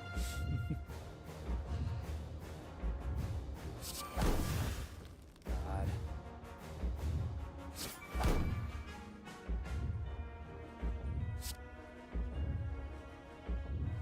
Spoon. Don't do this to me. Don't do it.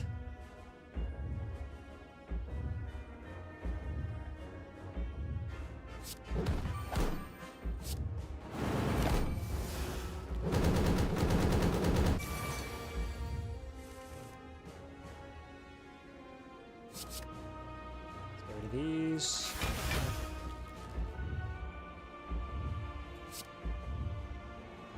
Blind for next turn? We have no other artifact removal. Where is my roundhouse kick?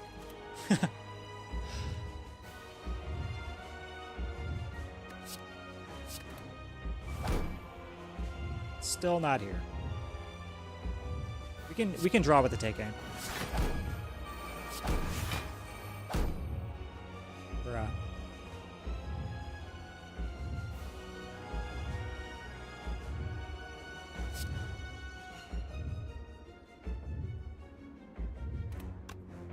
Weak next turn. Panic button and 2 virtues. Don't forget. Freaking virtue. What the hell? Alright, let's get rid of... We already played... We didn't play the other Eternal Form. So we have to get rid of, like, other crappy cards, like these 2. 16 block. Can we block for more? Are we using Panic Button this turn? We have a lot of draw.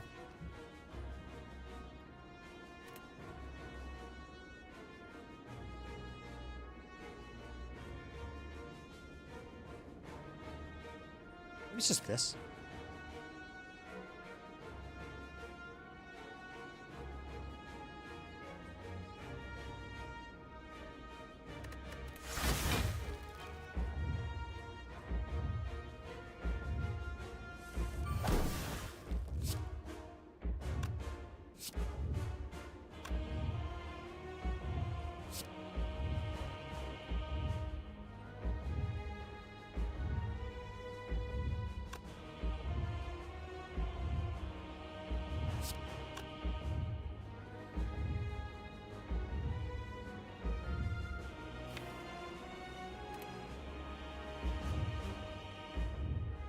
I have to Panic Button this turn.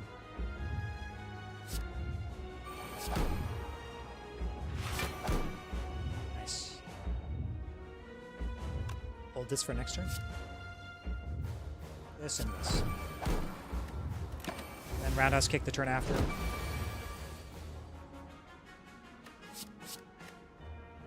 Get out of here, Magnetism.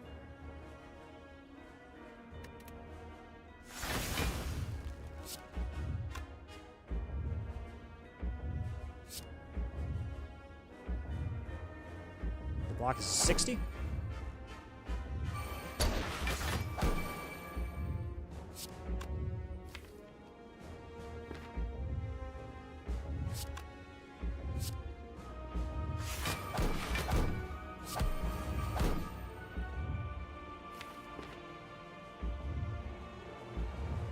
Are we dead?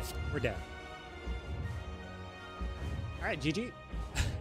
GG. Ugh. Are we? We're not dead. No, we are dead. We have 55 HP. Effectively.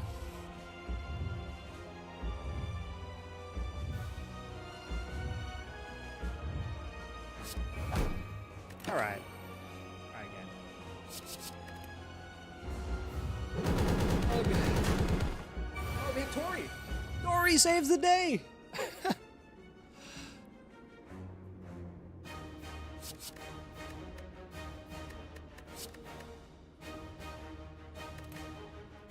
Can we cut through Artifact is the problem that I'm seeing here. Because we can't apply the Roundhouse Kick, right? We have no draw.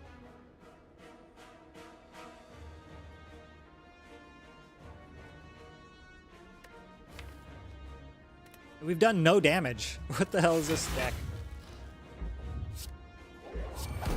Yeah, I think it's over. We can't apply the thing. Oh, he got spooned.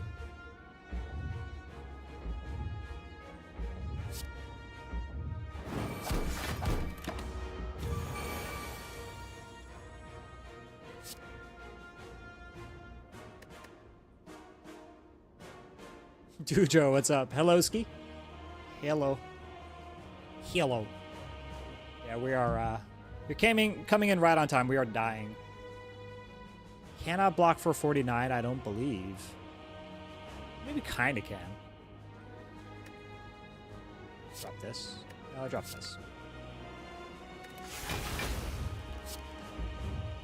You have a Panic Button.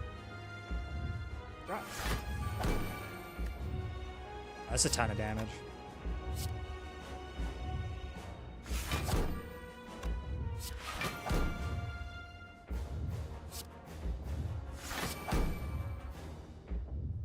play the defend, but then what are we doing next turn? Just panic button?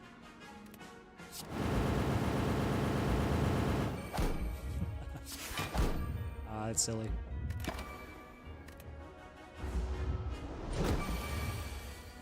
And no strength reduction, right?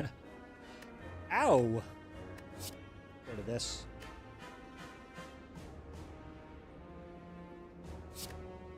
Both of these? We have to block for 90, which is not happening.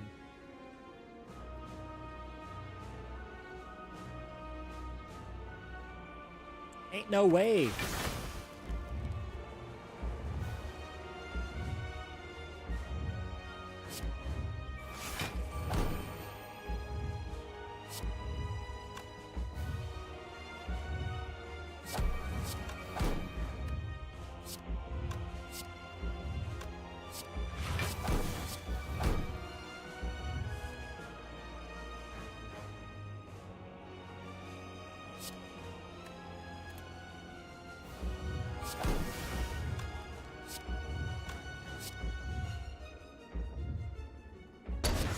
I mean, we're trying.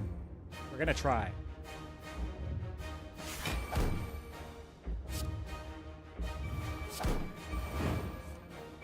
Oh, it ain't happening. Good try. But it ain't working. Only 500 damage to go. Only, yeah. Oh, you came back. Well, you came back to watch us die. So. Yep. As this is now 6x15. And our Dark Shackles is here. I don't believe we saw any other Dark Shackles. Was that created by the freaking magnetism? I have no idea.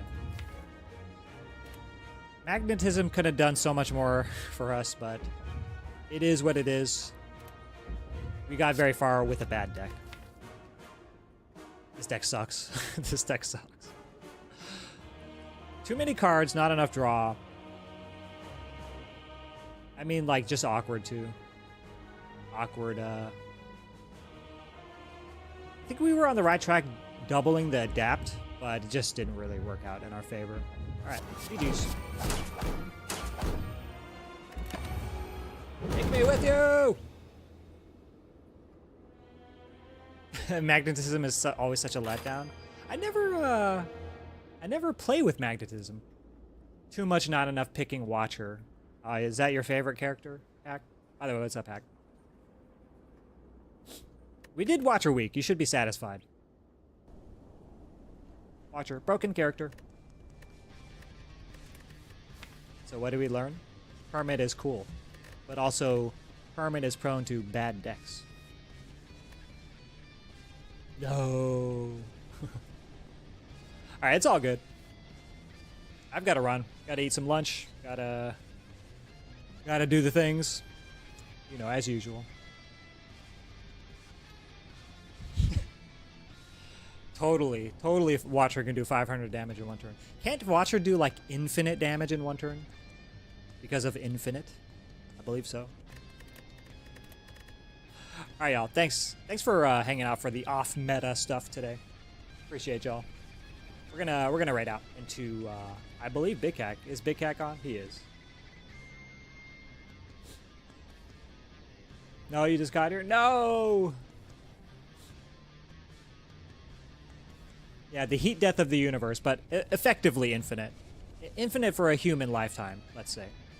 Gotta be precise. No, sorry, Dujo. We had a late start today, too. Started like an hour late, because I woke up late, because we were playing BG3 all night last night. Well, not all night, but until like 1 or 2. And I'm an old man, I need my sleep. Heckin' heck. Alright. Let's go. Apologies, Dujo. We're gonna go say hi to Big Cack. Big Cack.